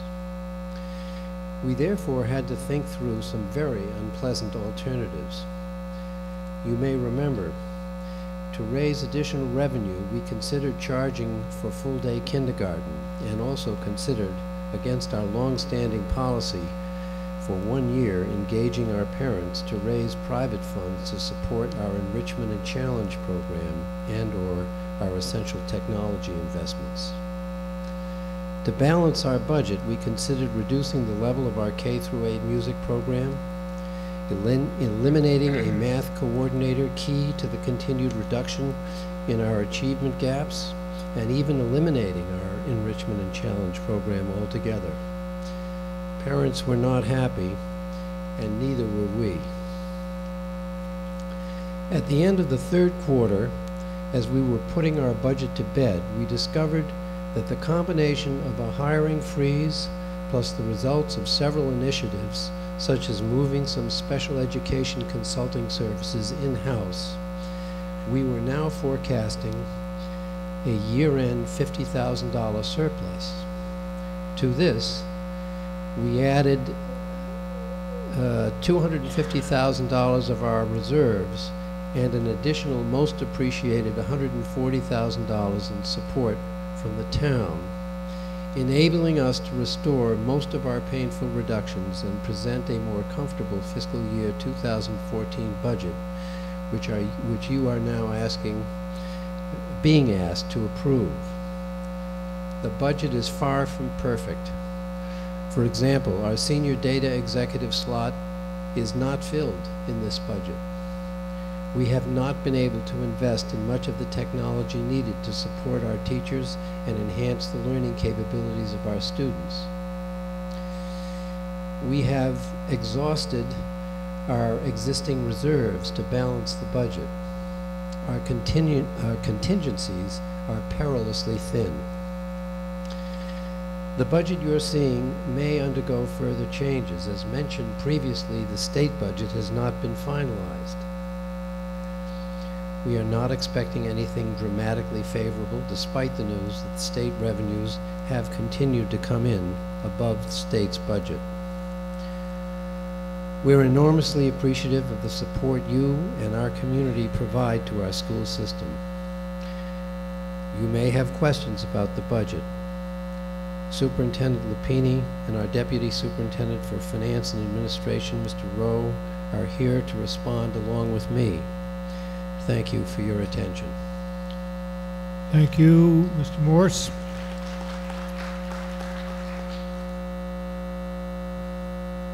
Mr. Rosenthal, you're on your way to a record. I'm going to be quiet after this, but that'll be another night. As you know, I alerted Superintendent Lupina. I had two questions on the budget. One is my daughter now being a sophomore at the high school. I'm hearing a lot of people say the guidance department is severely underfunded, and I'm wondering what discussions have been had about that with the school committee and your budget. Please, I have a second question. I'll wait on it if the moderator wishes. Sure. Go right ahead. Bill Lupini, Superintendent. Ratios of guidance counselors at the high school are 150 to 1. The National Association recommends ratios of 100 to 1. I know of no districts that meet those ratios. The national average is more like 275 to 1, and we certainly exceed that. We don't believe that we have an issue in terms of the number of people who are able to provide guidance at the high school. The elementary is a different issue. When Mr. Morse talks about our budget challenges over the past few years, a number of the areas that we've not been able to keep up with. We've kept up with classroom teachers, certainly. We've kept up in terms of building the right kinds of special education programs. We've not kept up with areas like guidance counselors, et cetera, at the elementary level. May I add a quick comment on that? Certainly. My comment is a brief comment. Yes, very brief. Is always welcome. I think I've been pretty brief. That 100 to 1 strikes me as not an appropriate number, and what it means is the guidance counselors are being largely reactive, and unless a kid has problems that comes to their attention, then they're really not getting to know the kids very much. But let me leave it at that and move to my second question, which is what has the department done about the evaluation process for teachers and non-classroom like coaches and so forth? I know there's been movement at the state level and regulations, and particularly I'm concerned about the need for parental input into the evaluation process. We are in the second group of districts that will go into the process that's been adopted at the state level. That process begins in 13-14. We had about 50 educators who participated in a pilot of that process because it's very, very different this year. A very successful process that we're now using as the basis for our negotiations with the BEU, because there are elements of that process that we must bargain. Fewer than there have been in the past, but they exist. I will say, however, that we're particularly proud of the evaluation process with respect to teachers that's existed here over time. We've put a number of pieces in place to make sure that people who evaluate have an opportunity to share their observations, their evaluations, their determinations about continued employment with their colleagues for reactions. We put that into place 2 or 3 years ago, and we think we have a better process because of it. We're not proud of it, but we do non-renew a number of people, particularly in their first 3 years, if we don't think they meet the quality of the people that we want to have teaching here long term. With respect to coaches, coaches are the, first of all, by state law, all coaches are one-year contracts, by state law. The athletic director is responsible for making determinations as to recommendations to bring coaches back for another year. So the athletic director does those evaluations. There was another piece to your question. Well, I think the state has urged feedback from parents. Yes, thank you, thank you. Actually, that may be part of the new process. So there are 3 parts of the new process that involve feedback from community. The first is with respect to principal and other administrators, including your superintendent evaluation, where there is a component that allows staff to provide feedback. We've done that for a number of years with respect to my evaluation. Secondly, for teachers and administrators, there will be an aspect built in, although I understand the state's going to delay it by 1 year. We're going to hear that tomorrow at a session I'll be out. That allows students to provide some type of feedback to teachers. But we believe it's going to be pushed back 1 year. We will pilot some things next year. The open question yet is exactly what you're asking about. The state has yet to make a determination to give us a set of recommendations as to whether there will be a parent component to teacher evaluation. And we simply don't know whether that's going to be a requirement under the law. We should know that in the next 6 months. Well, thank you very much. Thank you, Mr. Franco. Jim Franco, Precinct 1. The B-Space committee is going to be considering an enormous investment by the town. I'm wondering what resources, either internal or through consultants externally, the department is, part of this budget, is going to be used to support the B-Space charge. Such as, you know, polling parents, inventorying classrooms, how often they're used, and other alternatives besides a straight capital investment. Sure. Thank you for that. It's largely it's largely an in-house staff function, but we've also had a number of consultants on. Particularly, one that would be I think illustrative of the issue is here at the high school, where we've had a consultant on to conduct a study of what's available, what we can do here, what we're able to do here on this campus, both in terms of the long term out to 2022, when we know right now, based on our enrollment, that we'll have 2,500 students at the high school level.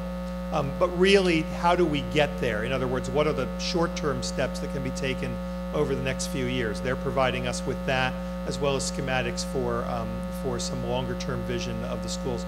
There will be, clearly we've discussed with town officials, there will be some need for additional consultants to be brought on because, as Mr. Morris pointed out, we're actually in a district that's grown by over 1,000 students. We're a smaller central office today than we were in 2004. So, Ms. Connors. Oh. Hi, Patricia Connors, Precinct 3. Dr. Lupini, I noticed on page 294 of the school budget book that the per sport season fee has been increased from $200 to $300. Yes. So if a kid takes 3 sports per year, he or she's paying $900 a year to play those sports. I just want to make sure that there will be waivers for kids that have financial need. Sure, and we've actually taken some steps, which you could find in other parts of the budget message, to make sure that they're implemented equitably. We're bringing on someone to do collection of fees. Right now, every one of our programs that collects fees, those fees are collected within that program, and what it creates is an equitable condition across those programs. We're modeling a strategy that I used in my previous district to bring someone on where all the fees come through them so that the processes and policies can be equitably administered across all the programs. Short answer is yes. Thank you. Thank you. Yes, ma'am. Yeah, Kathleen O'Connell, Precinct 14.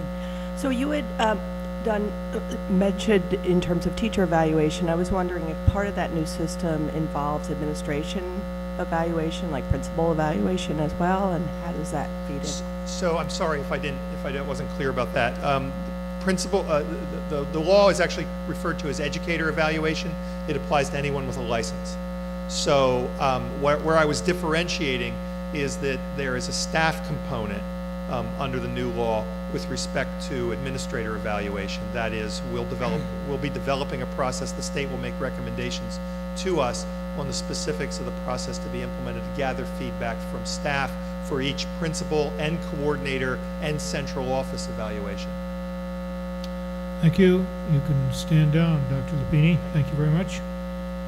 Okay, we have now approved or gotten through total departmental expenditures of $149 million. The non-departmental expenditures, I'll read through quickly. Employee benefits, $50,100,251. Reserve fund, $2,161,799. Stabilization fund, $250,000. Affordable housing, $555,106. Liability catastrophe fund, $154,115,154,000. Audit and professional, general insurance, $335,000. Audit and professional services, $130,000. Contingency fund, $15,000. Out-of-state travel, $3,000. We don't get our annual question on out-of-state travel. Good. Printing of warrants and reports, $25,000.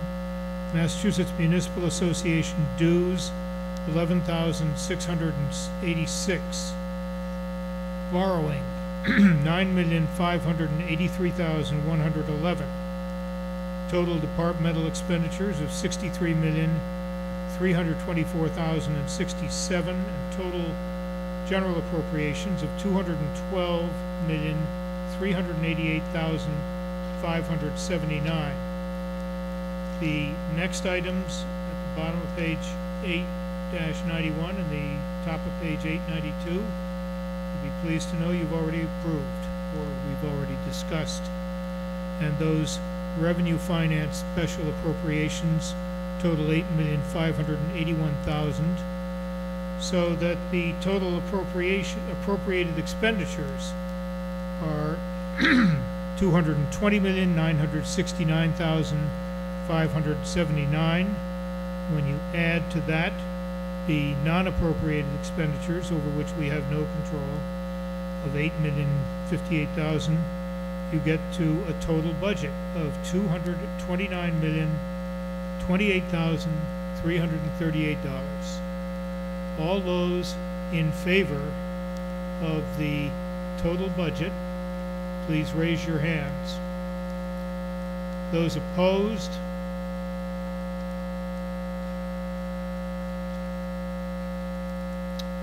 We carry on in our great tradition of a unanimous budget vote. I'll take a motion to adjourn town meeting until 7 o'clock on Thursday evening. Is there a second? Those in favor, please say aye. Those opposed, no.